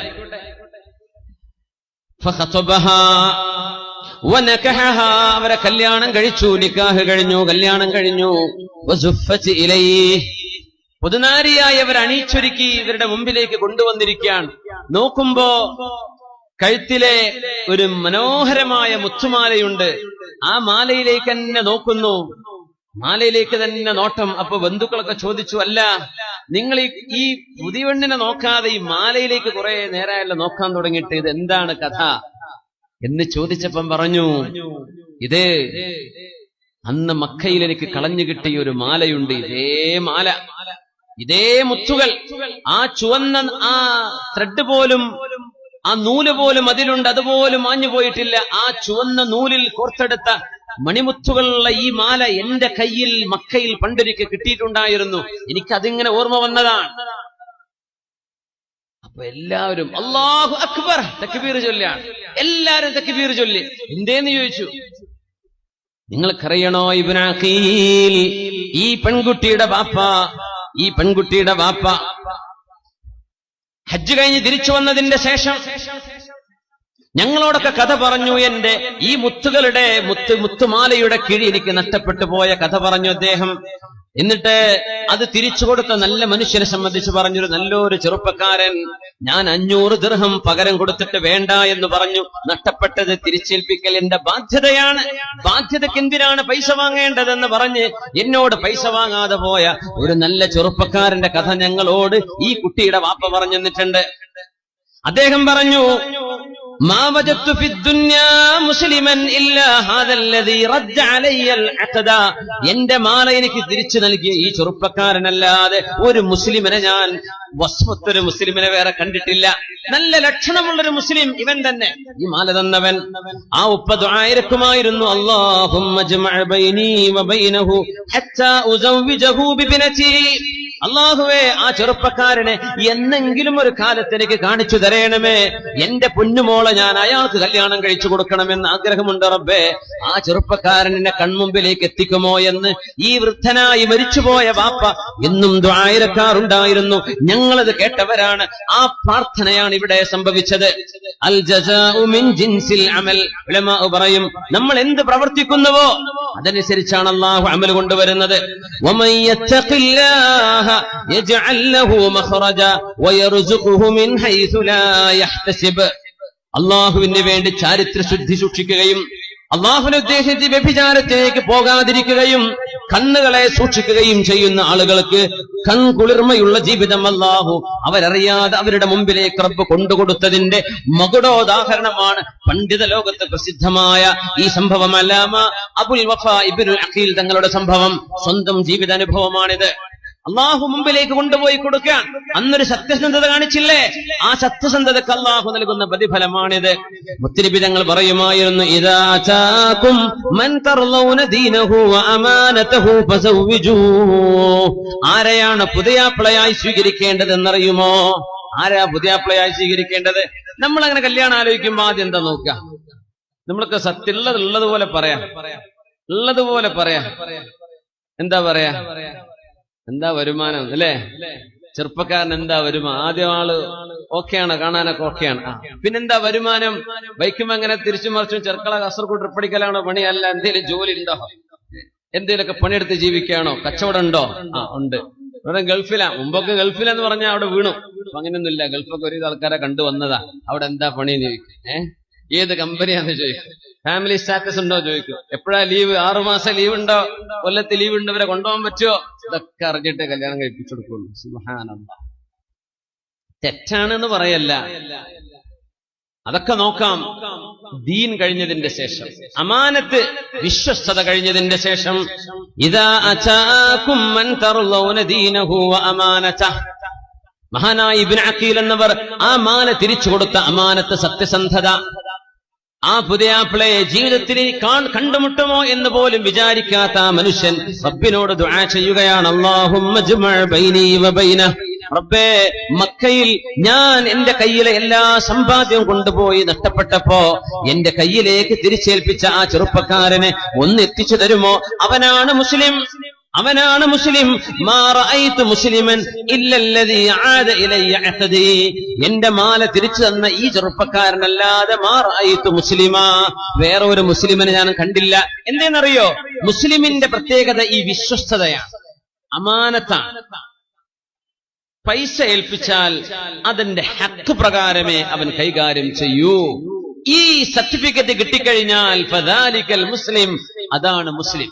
നമ്മുടെ സദസ്സിൽ, നമ്മുടെ നാടിൽ, നമ്മുടെ ചുറ്റുപാടിൽ, ഈ നഗരത്തിൽ, നമ്മുടെ ജില്ലയിൽ നമുക്ക് സത്യസന്ധരായി ഇത്തരം ചെറുപ്പക്കാരെ എത്ര പേരെ കിട്ടും എന്നതാണ് വിഷയം. പൈസ ഏൽപ്പിച്ചാൽ നിസ്കരിക്കാൻ റെഡിയാണ്, ഖിയാമുൽ ലൈൽ റെഡിയാണ്, സ്വലാത്തുൽ ദിക്ർ ഒക്കെ റെഡിയാണ്.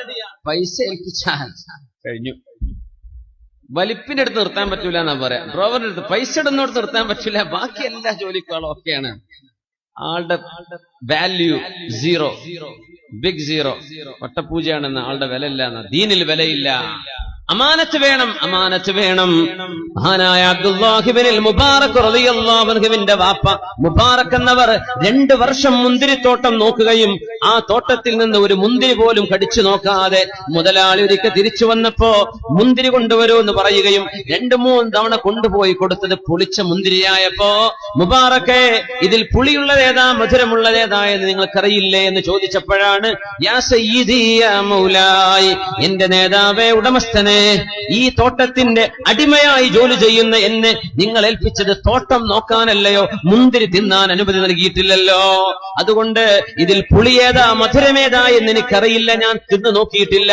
2 വർഷമായി ഒരു മുന്തിരി പോലും ഞാൻ തിന്നു നോക്കിയിട്ടില്ല. അപ്പോഴാണ് ഈ മുബാറക് എന്നവർക്ക് മുതലാളി സ്വന്തം മകളെ കല്യാണം കഴിച്ചു കൊടുക്കുന്നത് ചരിത്രം നിങ്ങൾ കേട്ടിട്ടുണ്ടായിരിക്കും. മുതലാളി കല്യാണം കഴിച്ചെടുത്തു. സ്വന്തം മോളോട് പറഞ്ഞു, മോളെ എനിക്കൊരു പുതിയാപ്പിളയുണ്ട്. ആരാണെന്നറിയോ? എന്റെ ഉപ്പ. ആരാണ്? മുബാറക്കാണ് മോനെ. എന്റെ ഉപ്പാക്ക് ഇഷ്ടായോ? ഉപ്പാക്ക് ഇഷ്ടമായി മോളെ. എന്തുകൊണ്ടുപ്പാ? എന്തുകൊണ്ട് മുബാറക് എന്ന അടിമയെ വലിയൊരു മുതലാളിയുടെ മോളെ എന്തിന് കല്യാണം കഴിച്ചു കൊടുക്കണം? മോളെ, മുബാറക്കിനെ പോലെ അമാനത്ത് സത്യസന്ധത കാണിച്ച ഒരു ചെറുപ്പക്കാരനെ ഞാൻ കണ്ടില്ല. അതുകൊണ്ട് ഉപ്പാക്ക് ഇഷ്ടമാണോ? എനിക്കിഷ്ടമാണ് ഉപ്പ. അങ്ങനെ കല്യാണം കഴിഞ്ഞ ആ ഭാര്യ ഭർത്താവിൽ നിന്നുണ്ടായ മോനാണ് ലോകം കണ്ട പ്രഗത്ഭനായ പണ്ഡിതൻ മഹാനായ അബ്ദുല്ലാഹി ഇബ്നുൽ മുബാറക് റളിയല്ലാഹു അൻഹു. അമാനത്തായിരുന്നു, വിശ്വസ്തതയാണ്. ജീവിതത്തിൽ അത് നഷ്ടപ്പെട്ടത് വീണ്ടെടുക്കൽ അനിവാര്യമാണ്. ഇദാ അതാകും മൻ തർലൗന ദീനഹു വ അമാനതഹു ഫസവ്വിജു. നിങ്ങൾ ആർക്കെങ്കിലും ഒരു ചെറുപ്പക്കാരന്റെ ദീനീ ബോധവും അവന്റെ വിശ്വസ്തതയും ഇഷ്ടമായാൽ കല്യാണം കഴിച്ചു കൊടുത്തോളൂ. പിന്നെ വീട്ടിക്ക് കാറ് കയറോ വണ്ടി പോവോ അതൊന്നും നോക്കണ്ട. അതൊന്നും ഷറയിൽ പറയേണ്ട കാരണമല്ല. വീട്ടിക്ക് വണ്ടി പോകില്ല അതൊന്നും പറഞ്ഞിട്ടില്ല. അതൊക്കെ നമ്മൾ ഉണ്ടാക്കിയതാണ്. ഇദാ അതാകും മൻ തർലൗന ദീനഹു വ അമാനതഹു ഫസവ്വിജു. ഏതെങ്കിലും ഒരു ചെറുപ്പക്കാരന്റെ വിശ്വസ്തതയും ദീനും ഇഷ്ടപ്പെട്ടാൽ. എന്തുകൊണ്ട് വിശ്വസ്തത? കല്യാണം കഴിച്ച് മൂങ്ങുന്ന പുതിയാപ്പിളാരുണ്ട്. 2-3 കല്യാണം കഴിച്ച് ഓരോ ജില്ലയിൽ പോയിട്ട് ഓരോ കല്യാണം. ആ കിട്ടിയ സമ്പത്തിന്റെ ഒരൊറ്റ മുങ്ങലാണ്. അമാനത്തില്ല ഒന്ന്.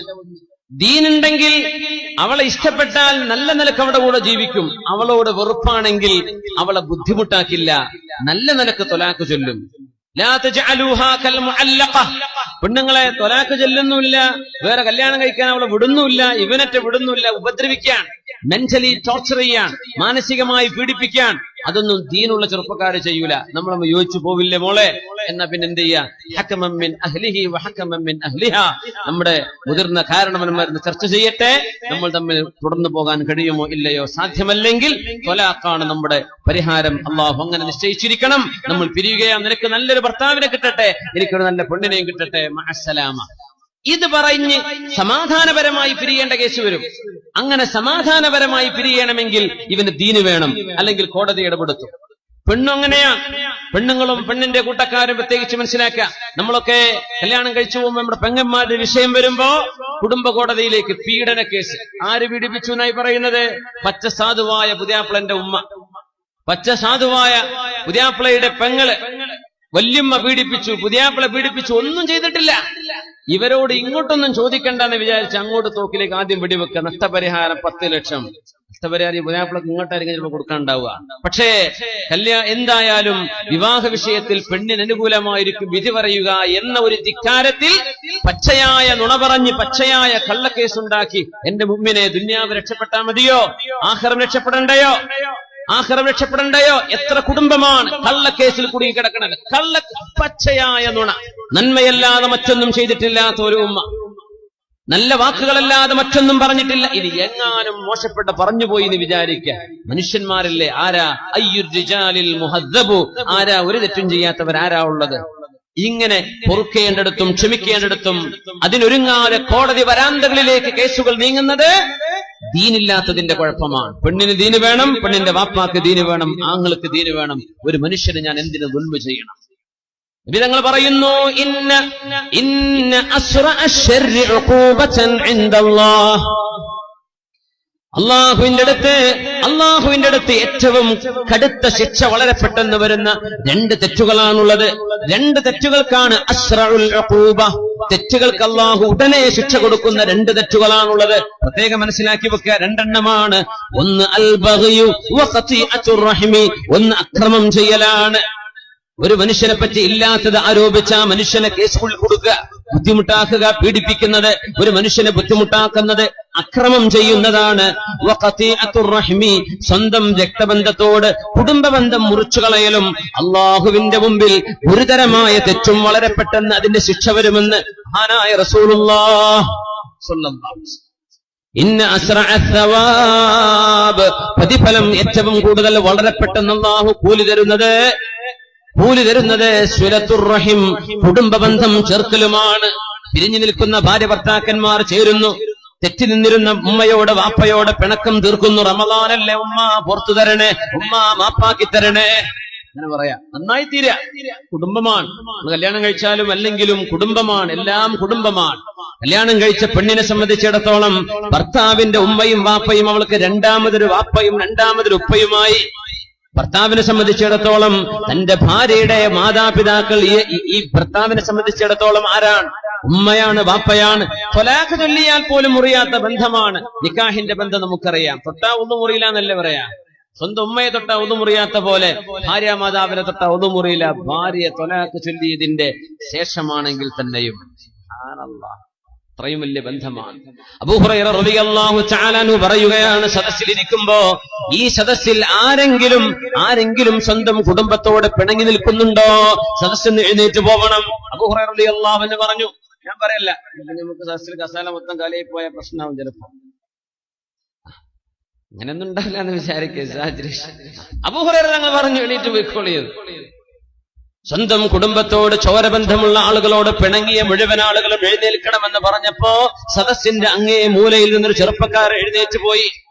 നേരെ ഉപ്പയുടെ പെങ്ങള്, അമ്മായി എന്നല്ലേ പറയാ കാസർഗോഡൊക്കെ പെങ്ങൾക്ക്. അപ്പൊ എന്താ പറയാ? കുഞ്ഞുമ്മ. കുഞ്ഞുമ്മ, അത് ശരി. അമ്മായി ആരപ്പോ?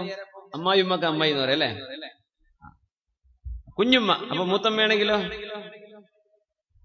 മൂത്തമ്മ. ഉപ്പാന്റെ പെങ്ങള്. നിങ്ങൾ മലപ്പുറത്തൊക്കെ അമ്മായി എന്നാ പറയാ. നിങ്ങൾ പറയണ അമ്മായിക്ക് അമ്മായിമ്മ എന്നും പറയും, ഭാര്യയുടെ ഉമ്മാക്കേ. അപ്പൊ കുഞ്ഞുമ്മേ മൂത്തമ്മേ, മനസ്സിലാകുമല്ലോ, അങ്ങനെ പറഞ്ഞ പോരെ.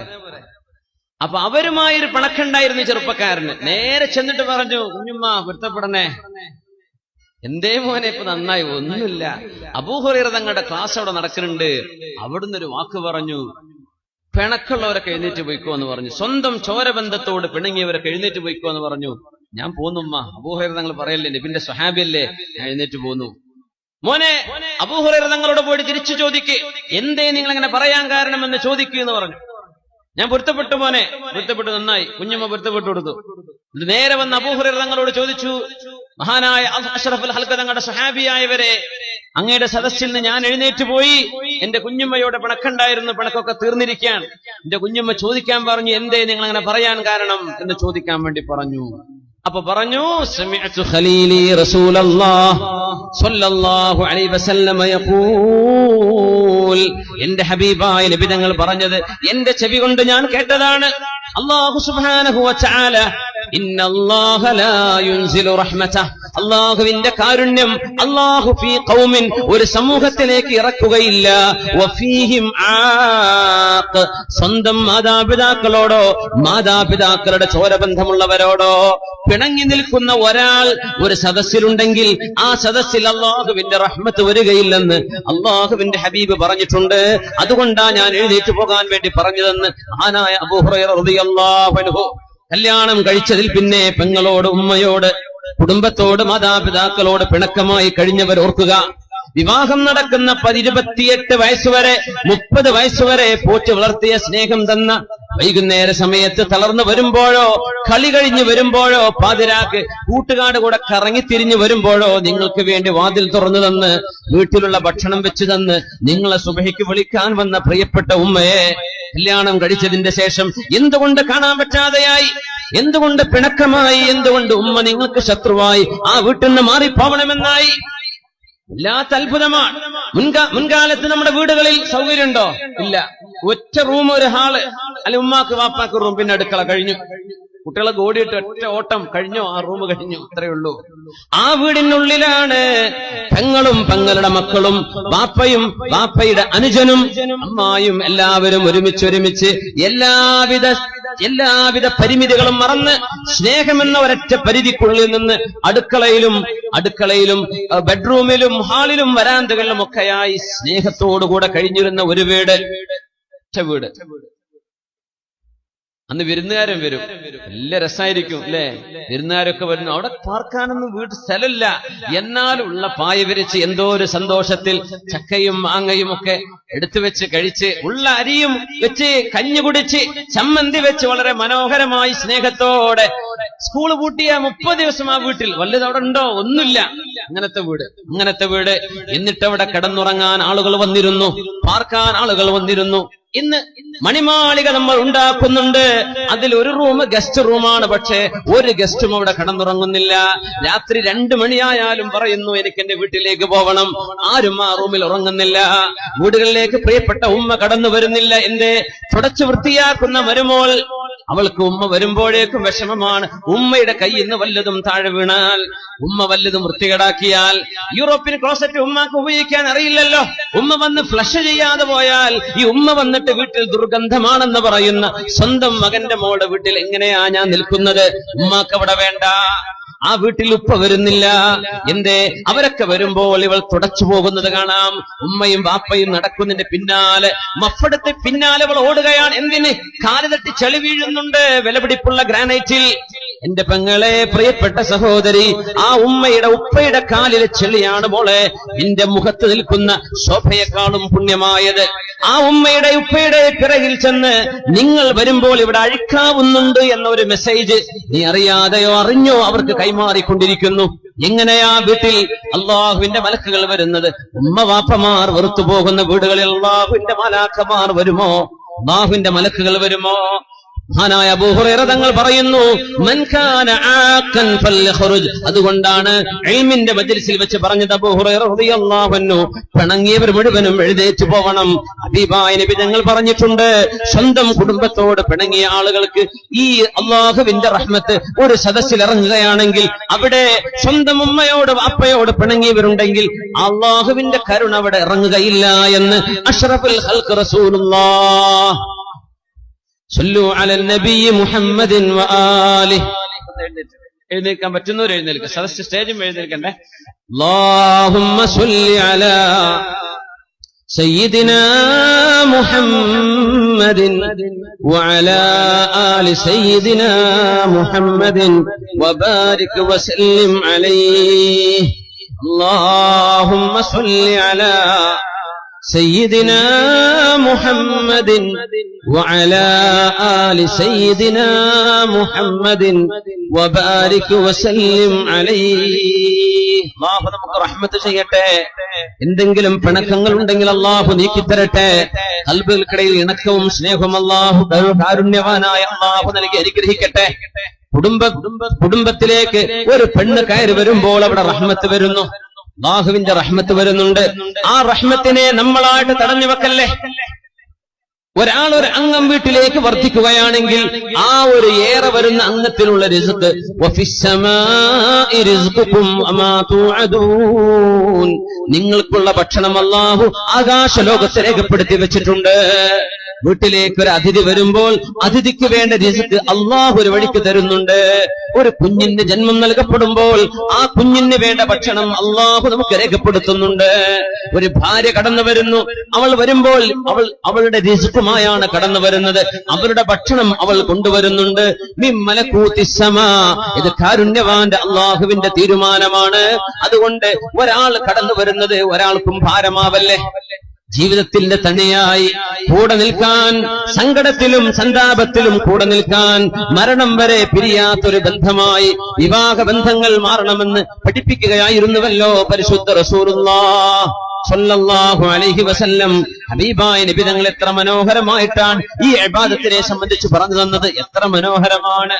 അലി ഇബ്നു അബീ ത്വാലിബ് റളിയല്ലാഹു അൻഹു അല്ലേ വന്ന് പറഞ്ഞത്, ഹബീബായ തങ്ങളുടെ മുമ്പിലേക്ക് വന്നപ്പോ നബി തങ്ങൾ ചോദിച്ചു, യാ അലി ജിഇത ഖാതിബാ, അലിയാരെ നിങ്ങൾ കല്യാണം ആലോചിക്കാൻ വന്നതാണോ? നഅം യാ റസൂലല്ലാഹ്.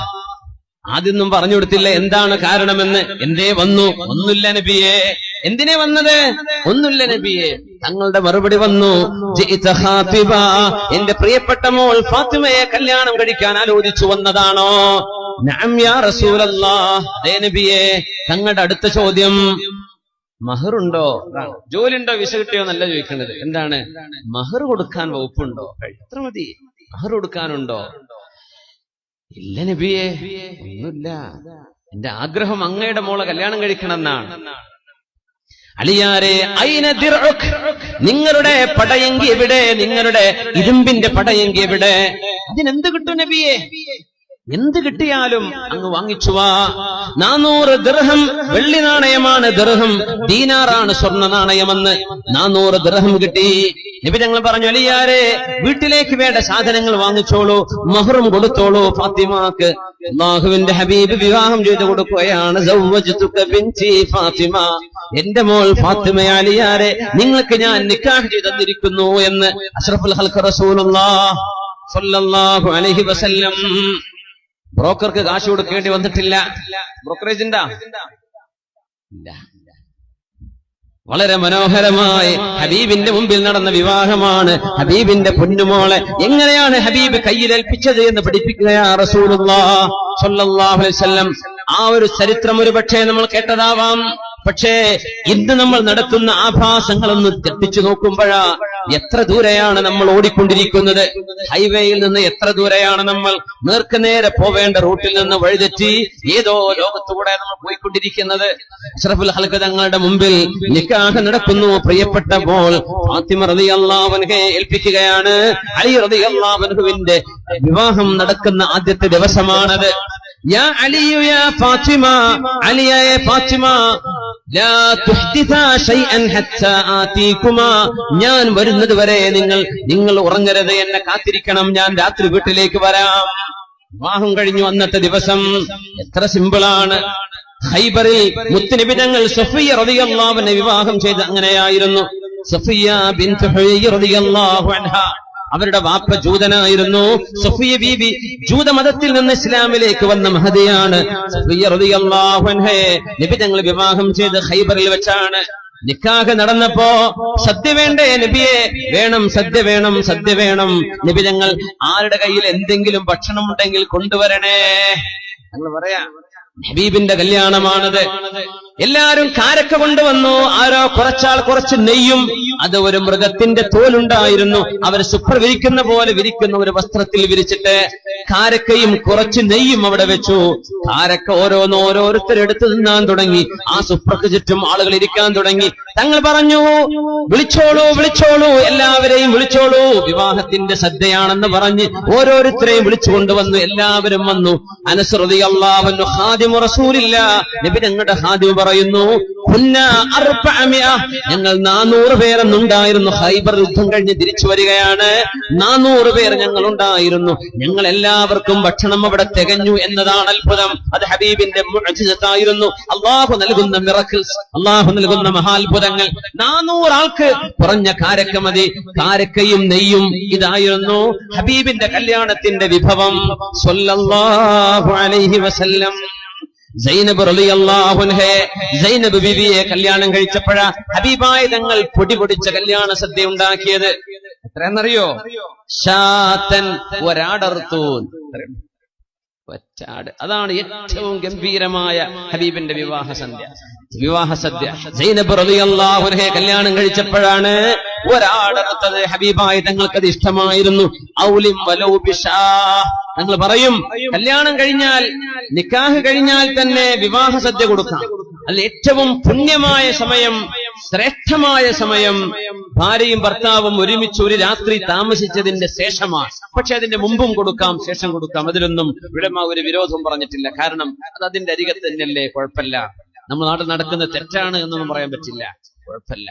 പക്ഷേ പുണ്യമായത് എങ്ങനെയാ? ഭാര്യയും ഭർത്താവും ഒരു ദിവസമെങ്കിലും ഒരു രാത്രി കഴിഞ്ഞതിന്റെ പിറ്റേ ദിവസം വലീമത്തിന്റെ ഭക്ഷണം കൊടുക്കും. തലേന്ന് കൊടുക്കാം, നിക്കാഹ് കഴിഞ്ഞ് എപ്പോഴും കൊടുക്കാം, ഒരുമിച്ച് താമസിച്ചു കഴിഞ്ഞ് എപ്പോഴും കൊടുക്കാം, അന്ന് തന്നെ ആവണം നിർബന്ധമില്ല. മഹാനായ അബ്ദുറഹ്മാൻ ഇബ്നു ഔഫ് റളിയല്ലാഹു അൻഹു മദീനയിൽ വന്നപ്പോ ഡ്രസ്സിലൊരു മഞ്ഞ നിറം കണ്ടു. അന്ന് അത്ര പൂശും ഒരു മഞ്ഞ നിറം വരും. അപ്പൊ നബി തങ്ങൾ ചോദിച്ചു, കണ്ടപ്പോഴേ ചോദിച്ചു, ഇത് പുതിയാപ്പിളമാർ ഉപയോഗിക്കുന്ന അത്തറാണ്. അപ്പൊ തങ്ങൾ ചോദിച്ചു, അബ്ദുറഹ്മാൻ ഇബ്നു ഔഫ് അതസവ്വജ്ത, കല്യാണം കഴിച്ചോ? ആ നബിയെ, ഇന്നലെ കല്യാണം കഴിഞ്ഞു. ആലോചിക്കണം, മദീന എന്നത് ചെറിയൊരു സ്ഥലമാണ്, വളരെ ചെറിയ സ്ഥലമാണ്. നമ്മൾ കാസർഗോഡ് ബസ് സ്റ്റാൻഡ് മുതൽ ഇത്രക്ക് വരെ ഉണ്ടാവില്ല മദീന. അന്നത്തെ മദീന വളരെ ചെറുതാണ്. എന്തുകൊണ്ടെന്ന് വെച്ചാൽ ഉസ്മാൻ ഇബ്നു അഫ്ഫാൻ റളിയല്ലാഹു അൻഹുവിനെ അന്ന് മറവ് ചെയ്തത് മദീനക്ക് പുറത്തായിരുന്നു. ഇന്ന് ജന്നത്തുൽ ബഖീഇന്റെ മധ്യത്തിൽ കാണും ഉസ്മാൻ തങ്ങളുടെ ഖബർ. മദീനത്ത് പോയവർ കാണാൻ പറ്റും. ജന്നത്തുൽ ബഖീഇന്റെ മധ്യം കഴിഞ്ഞാൽ ഇടത് ഭാഗത്ത് മഹാനായ ഉസ്മാൻ ഇബ്നു അഫ്ഫാൻ റളിയല്ലാഹു. അന്ന് അവരെ മറവ് ചെയ്തപ്പോ അന്നത്തെ രാഷ്ട്രീയ കൊലപാതകത്തിന്റെ ആളുകൾ മഹാനവറുകളെ വധിക്കുകയും അവരുടെ മയ്യത്ത് പോലും ബഖീയിൽ മറവ് ചെയ്യാൻ വിടില്ലെന്ന് പറഞ്ഞു. അങ്ങനെ ബഖീന്റെ പുറത്താണ് മറവ് ചെയ്തത് കിതാബുകൾ കാണാൻ പറ്റും. പിന്നീട് ബഖീയെ വികസിപ്പിക്കുകയാണ് ഉണ്ടായത്. അത് മദീനക്ക് പുറത്താണ്. അതിപ്പോ മദീന പള്ളിയിൽ എത്ര കുറച്ചുള്ളൂ. മദീനയിൽ ഹബീബിന്റെ കൂടെ താമസിക്കുന്ന അബ്ദുറഹ്മാൻ ഇബ്നു ഔഫ് റളിയല്ലാഹു അൻഹു കല്യാണം കഴിച്ചപ്പോ നബി തങ്ങൾ അറിഞ്ഞിട്ടില്ല. തങ്ങൾ ചോദിച്ചു, അബ്ദുറഹ്മാൻ ഇബ്നു ഔഫെ കല്യാണം കഴിഞ്ഞോ? ആ കഴിഞ്ഞു. അത്തറിന്റെ അടയാളം കണ്ടു എന്നാണ് തങ്ങൾ പറഞ്ഞു. ഔലിം വലൗ ബിശാ, ഒരാടെങ്കിലും അറുത്തിട്ട് നല്ല സദ്യ കൊടുക്കുക ആൾക്കാരെ വിളിച്ചിട്ട് എന്ന് പറഞ്ഞു. അങ്ങനെ അബ്ദുറഹ്മാൻ ഇബ്നു ഔഫ് റളിയല്ലാഹു അൻഹു വിവാഹ സദ്യ ചെയ്തു, ഒരാടറുത്തിട്ട്. അപ്പൊ മാംസം കൊടുക്കൽ സുന്നത്താണ് പറ്റുന്ന ആളുകൾക്ക്.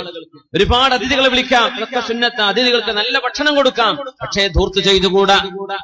ഇന്നൽ മുബദ്ദിരീന കാനൂ ഇഖ്വാനശ് ശയാത്വീൻ, ധൂർത്ത് ചെയ്യുന്ന ആളുകൾ പിശാചുക്കളുടെ കൂട്ടുകാരാണെന്ന് മഹാനായ റസൂലുള്ളാഹി തങ്ങൾ ഖുർആൻ ഓതി പഠിപ്പിച്ചിട്ടുണ്ട്. പിശാചുക്കളുടെ കൂട്ടുകാരാണ്, ധൂർത്ത് ചെയ്തുകൂടാ. എമ്പാടും മനുഷ്യൻ സമ്പാദിച്ച സമ്പാദ്യം മുഴുവനും വിവാഹം നടക്കുന്ന സ്വന്തം മോളിന്റെയോ മോന്റെയോ വിവാഹം നടക്കുമ്പോ അന്ന് ആളുകളുടെ കണ്ണ് തള്ളിക്കാൻ വേണ്ടി, ഞെട്ടിക്കാൻ വേണ്ടി, തോന്നി കാസർഗോഡ് നിന്ന് ഞെട്ടുക എന്ന് പറഞ്ഞാൽ ആ പൾസൊക്കെ പോയിട്ടുണ്ടാവും, ഞെട്ടണ ഞരമ്പൊക്കെ പോയി ഔട്ടായിട്ടുണ്ടാവും. അത് എത്ര ഞെട്ടൽ ഞെട്ടിക്കഴിഞ്ഞപ്പോ ഞെട്ടിട്ടേ തരിപ്പ് പോവാന്നൊക്കെ പറഞ്ഞില്ലേ, ഇനിയിപ്പോ ഞെട്ടലൊന്നും ഉണ്ടാവില്ല. ഓരോരുത്തരും അങ്ങ് ഞെട്ടിക്ക് തന്നെയാണ്. കല്യാണം അങ്ങോട്ട് ഗംഭീരാക്കിയിട്ടേ ഇനി നമുക്ക് ആ ഏർപ്പാട് നിർത്തല്ലേ. ഞെട്ടലൊക്കെ എല്ലാവരും ഞെട്ടിക്കഴിഞ്ഞു. ഇനി എന്ത് ചെയ്യാ? വളരെ സിമ്പിളായിട്ട് നല്ല ഒതുങ്ങിയ ഭക്ഷണം തിന്നാൻ പറ്റുന്നത്. 4 ആൾക്കൊക്കെ ഒരു ആട് വെച്ചുകൊടുത്ത് ഇപ്പുറത്ത് കുറച്ച് ചിക്കനും കുറച്ച് ആകോലി മീൻ ചുട്ടതും അല്ലാത്തതും ഇലയിലും. ഇതൊക്കെ ആരാ തിന്നുന്നത്? തിന്നാൻ കഴിയോ? ഇല്ല. അപ്പൊ ഇങ്ങനെ ഫോട്ടോ എടുത്ത് വിടുകയാണ്. എന്റെ പല്ല് കുത്തി കുട്ടികൾ ഇറങ്ങി പോവാണ്. ഓ കുഴപ്പമില്ലട്ടാ. വേറെ സ്ഥലത്ത് പോയിട്ട് പറയാണ് അവിടുത്തെ അത്ര ആയിട്ടില്ല, അതൊക്കെ ഫ്രീ ആണ്, അതാ അതങ്ങനെ കുറ്റം പറഞ്ഞു നടക്കും. അപ്പോ മനുഷ്യന്മാർക്ക് തിന്നാൻ പറ്റണില്ല. എല്ലാവർക്കും കൊളസ്ട്രോളും പ്രഷറുമാണ്. എന്നൊക്കെ വെജിറ്റബിൾ ഉണ്ടോ എന്ന് ചോദിക്കൽ അഭിമാനമായി മാറി. സാമ്പാറും ചോറൊക്കെ ഉണ്ടോ എന്നൊരു VIP ചോദ്യമായിക്കണം ഇപ്പോ. കാരണം മുതലാളിമാർക്ക് അതൊക്കെ വേണ്ടു. കാരണം ഒരുവിധ ആൾക്കാർക്കൊന്നും വയ്യ, എന്നാൻ വയ്യ. ഇതെന്തിനാ നമ്മൾ വെച്ചുകൂട്ടി? കുറെ ജീവികളെ ആടിനിറക്കേണ്ട ജീവുള്ള സാധനമല്ലേ അത്? ജീവനുള്ളതല്ലേ അള്ളാഹു നമുക്ക് ഭക്ഷണമായി തന്നത്. ബിസ്മില്ലാഹി, അള്ളാഹിന്റെ നാമം ഉച്ചരിച്ച് അള്ളാഹുവെ നീ കൊടുത്ത ജീവൻ ഞങ്ങൾ എടുക്കാൻ, എന്തിന്? നീ ഭക്ഷണമായി ഉപയോഗിച്ചോളൂന്ന് അള്ളാഹുവെ നീ സമ്മതം തന്നില്ലേ, അതുകൊണ്ട് ഇറക്കാൻ. മൃഗത്തോട് ദേഷ്യം ഉണ്ടായിട്ടല്ല അങ്ങനെ നമ്മൾ ഇറക്കണത്. അതൊക്കെ എത്രയോ ചവറ്റുകൊട്ടയിലേക്ക് നമ്മൾ എറിയാൻ. അള്ളാഹുവിന്റെ മുമ്പിൽ ചെല്ലുമ്പോ പിശാചുക്കളെ അള്ളാഹു ചാല ചങ്ങലകളിൽ ബന്ധിച്ചു കൊണ്ടുവരുമെന്നാണ്. പിശാചിന്റെ കൂട്ടുകാരും അങ്ങനെ തന്നെ. എന്തിനെ? ധൂർത്ത് ചെയ്തതിന്റെ പേരിൽ. അങ്ങനെ നിങ്ങൾ ചെയ്യല്ലേ എന്ന് പരിശുദ്ധ ഹബീബ് സല്ലല്ലാഹു അലൈഹി വസല്ലം. അലി റളിയല്ലാഹു അൻഹുവിന്റെ കല്യാണം നടക്കുന്ന അന്നത്തെ ദിവസം എന്റെ മുഅ്മിനീങ്ങളെ ആലോചിക്കണമേ. നമ്മൾ ചിന്തിക്കുക എത്ര സിമ്പിളാണ് അല്ലാഹുവിന്റെ ഹബീബ് നമുക്ക് പറഞ്ഞു തന്ന ഈ ഇബാദത്ത്. നമ്മള് വിവാഹങ്ങളിൽ സംബന്ധിക്കുന്നവരാണ്, സംബന്ധിക്കേണ്ടവരാണ്. വമൻ ദുഇയ ഇലാ വലീമത്തിൻ ഫലം യുജിബ് ഫഖദ് അസല്ലാഹ വറസൂലഹു എന്ന് ഹബീബ് റസൂലുള്ളാഹി സ്വല്ലല്ലാഹു അലൈഹി വസല്ലം. ഒരു കല്യാണത്തിന് ഒരാൾക്ക് ഇൻവിറ്റേഷൻ കിട്ടിയിട്ട് ആ ഇൻവിറ്റേഷൻ സ്വീകരിച്ചില്ലെങ്കിൽ അവർ അല്ലാഹുവിനും റസൂലിനും എതിര് ചെയ്തു എന്ന് മുത്ത് റസൂലുള്ളാഹ്. എങ്ങനെ കല്യാണത്തിന്റെ മെസ്സേജ് നമ്മൾക്ക് ഇച്ചിരി അഹങ്കാരം കൽബിലേക്ക് വരുമ്പോഴാണ്. എന്നോട് വീട്ടിൽ വന്ന് പറഞ്ഞിട്ടില്ലല്ലോ, അഹങ്കാരമുണ്ട് എന്നതിന്റെ ഒന്നാമത്തെ അടയാളാണ്. അങ്ങനത്തെ പോലും കല്യാണത്തിൽ വന്നിട്ടില്ലെങ്കിലും കുഴപ്പമില്ല, അള്ളാഹുവിന്റെ സ്വർഗത്ത് കിടക്കൂല എന്നാ അഹങ്കാരം കൽബിൽ അല്പമുള്ളവര്. എന്നെ വീട്ടിൽ വന്ന് വിളിച്ചില്ല, അങ്ങാടിയിൽ കണ്ടപ്പോഴാ പറഞ്ഞത്, അല്ലെങ്കിൽ ആ വേദന വന്നപ്പോഴാ പറഞ്ഞത്, അല്ലെങ്കിൽ അവന്റെ ചെറിയ മകനെ പറഞ്ഞയച്ചിട്ടാ പറഞ്ഞയച്ചത്, ഡ്രൈവർ എടുത്ത കല്യാണ കത്ത് കൊടുത്തു വിട്ടത്, എന്താ അവനങ്ങ് വന്നില്ല, എന്നെ വിളിച്ചില്ലല്ലോ, ഞാൻ അത്രയും വലിയ ആളല്ലേ.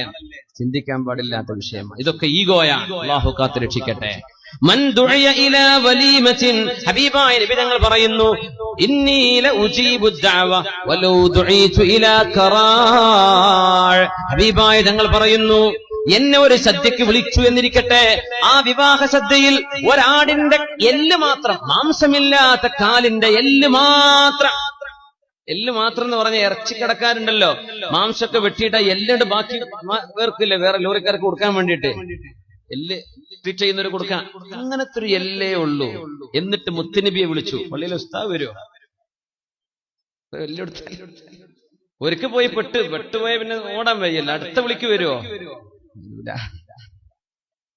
അള്ളാന്റെ റസൂല് പറയാ, ഞാൻ വരും, എന്നെ വിളിച്ചാ ഞാൻ വരും, എന്നെ വിളിച്ചാ ഞാൻ അതിന് ഉത്തരം തരും. വലോ ദുഈതു ഇലാ ഖറാഅ്, ഒരു എല്ലിന്റെ കഷ്ണമാണ് നിങ്ങൾ സദ്യക്ക് തന്നതെങ്കിൽ പോലും എനിക്ക് നിങ്ങളുടെ ക്ഷണം സ്വീകരിക്കൽ ഇഷ്ടമാണ്.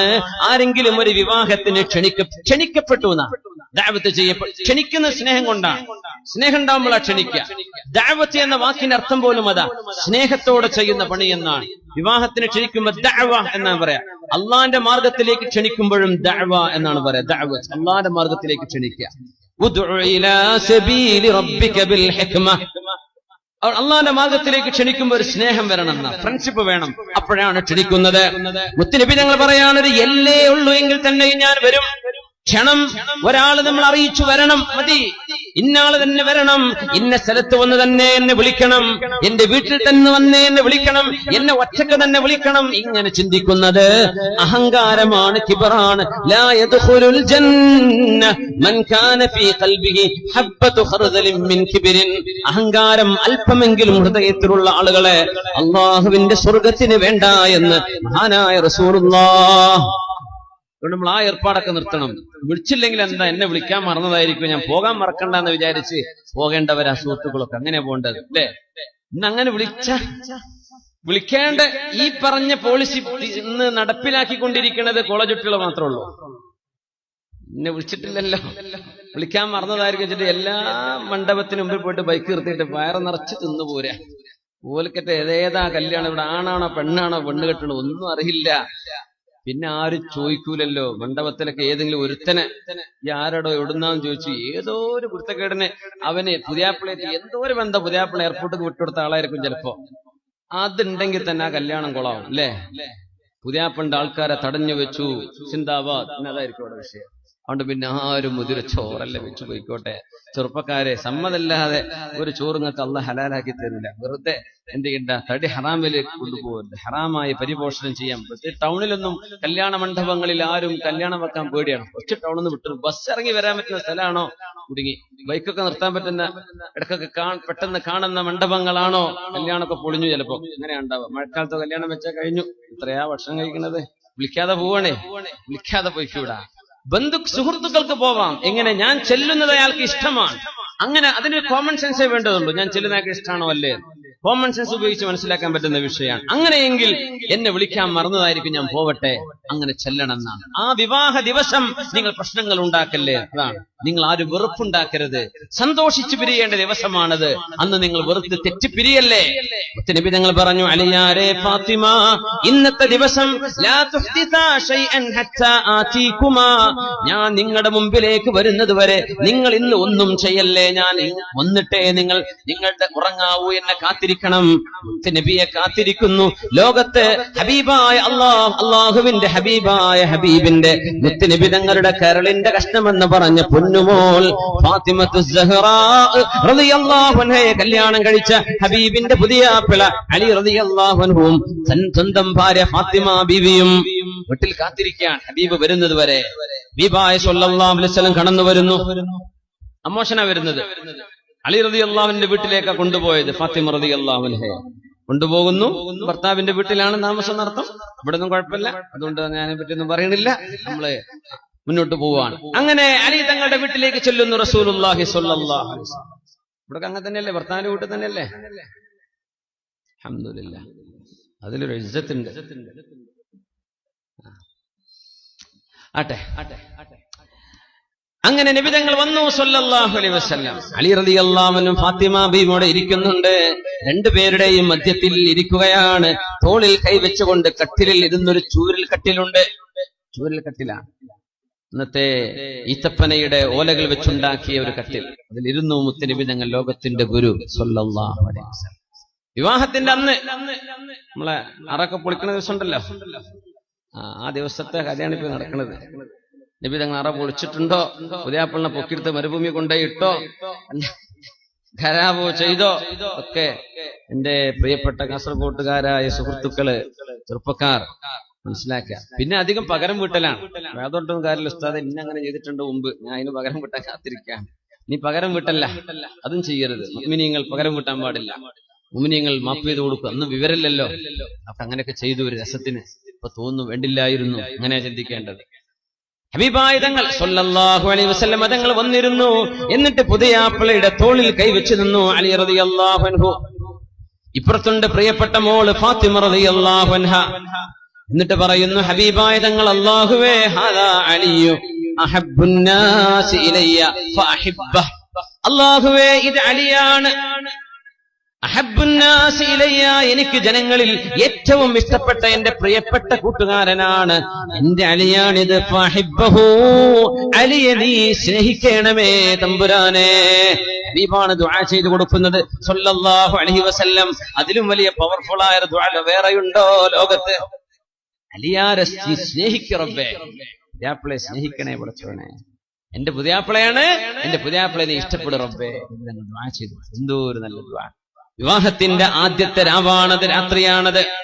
ഇത് ദുആ ചെയ്ത് കൊടുക്കാൻ അമ്മോഷന്മാർക്ക് ഒരു പക്ഷെ ആഗ്രഹം ഉണ്ടായിരിക്കും. ദുആ ചെയ്യാൻ പുതിയാപ്പിളെ നേരം വെളുക്കണവരെ കിട്ടുന്നില്ലല്ലോ.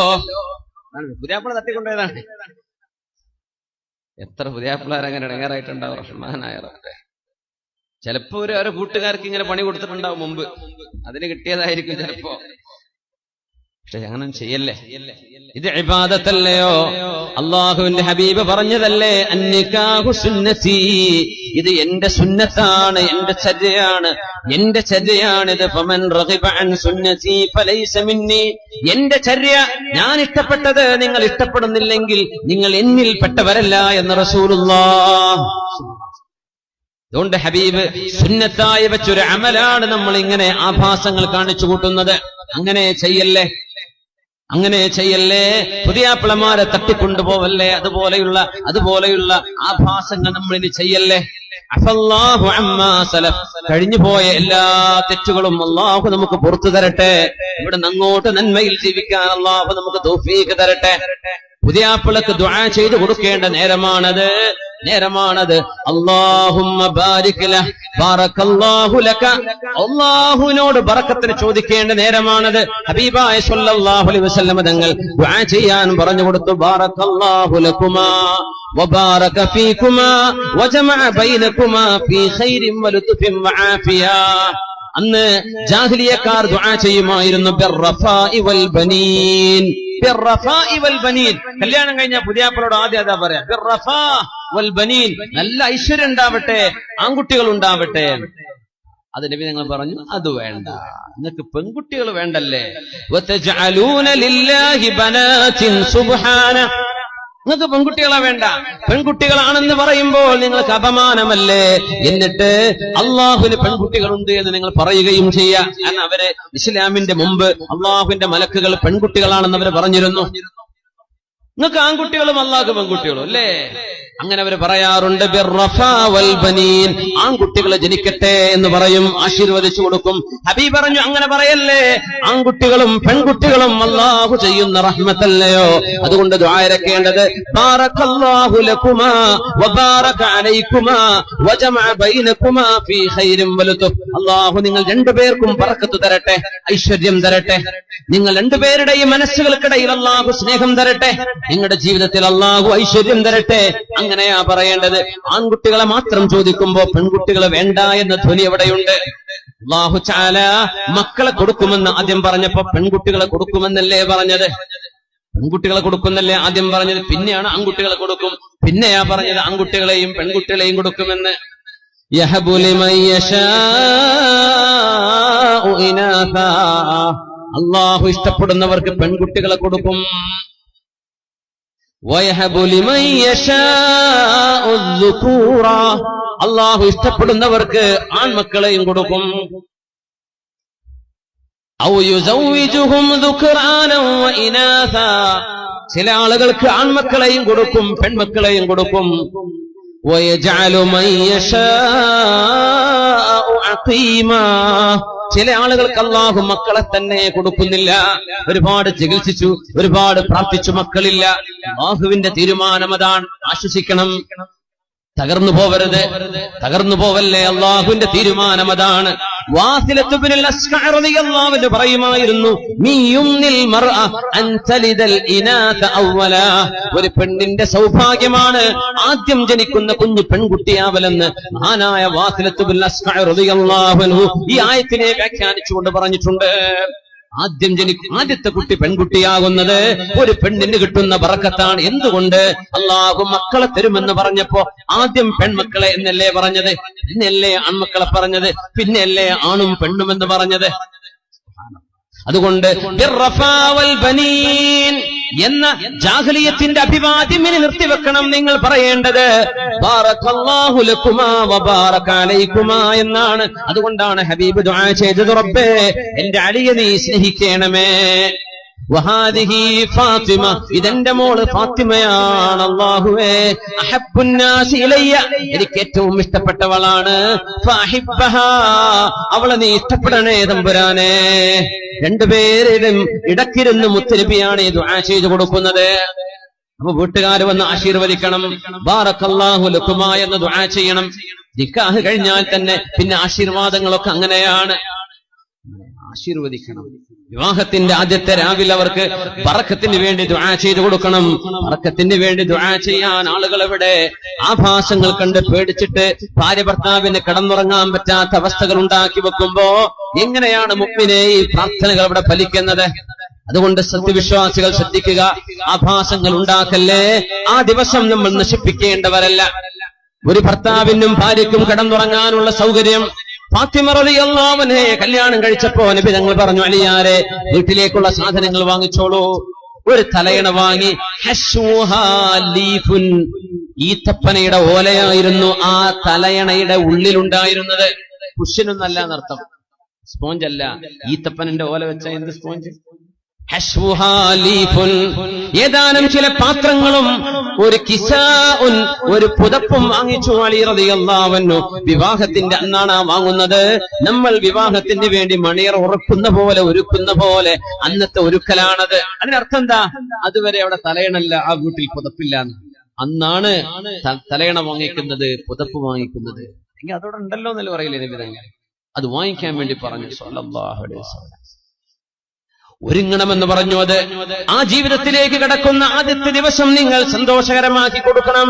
അങ്ങനെ ചെയ്യുന്ന എത്രയോ ലക്ഷങ്ങൾ ചെലവിട്ട് നമ്മൾ ചെയ്യുന്നതൊക്കെ ഒരു രാത്രി കൊണ്ട് നശിപ്പിച്ച് ബാർഗെയിൻ ചെയ്ത് പുതിയാപ്പിളയോടും പെണ്ണിന്റെ വീട്ടുകാരോടും കാശ് തന്നാലല്ലാതെ ഞങ്ങളോടൊന്ന് ഇറങ്ങിപ്പോവില്ലെന്ന് കള്ളു കുടിച്ചുവെന്ന് പറയുന്ന അനുഭവങ്ങളൊക്കെ മുസ്ലിം കുടുംബങ്ങളിൽ കാണുമ്പോൾ വേദന തോന്നുന്നുണ്ട്.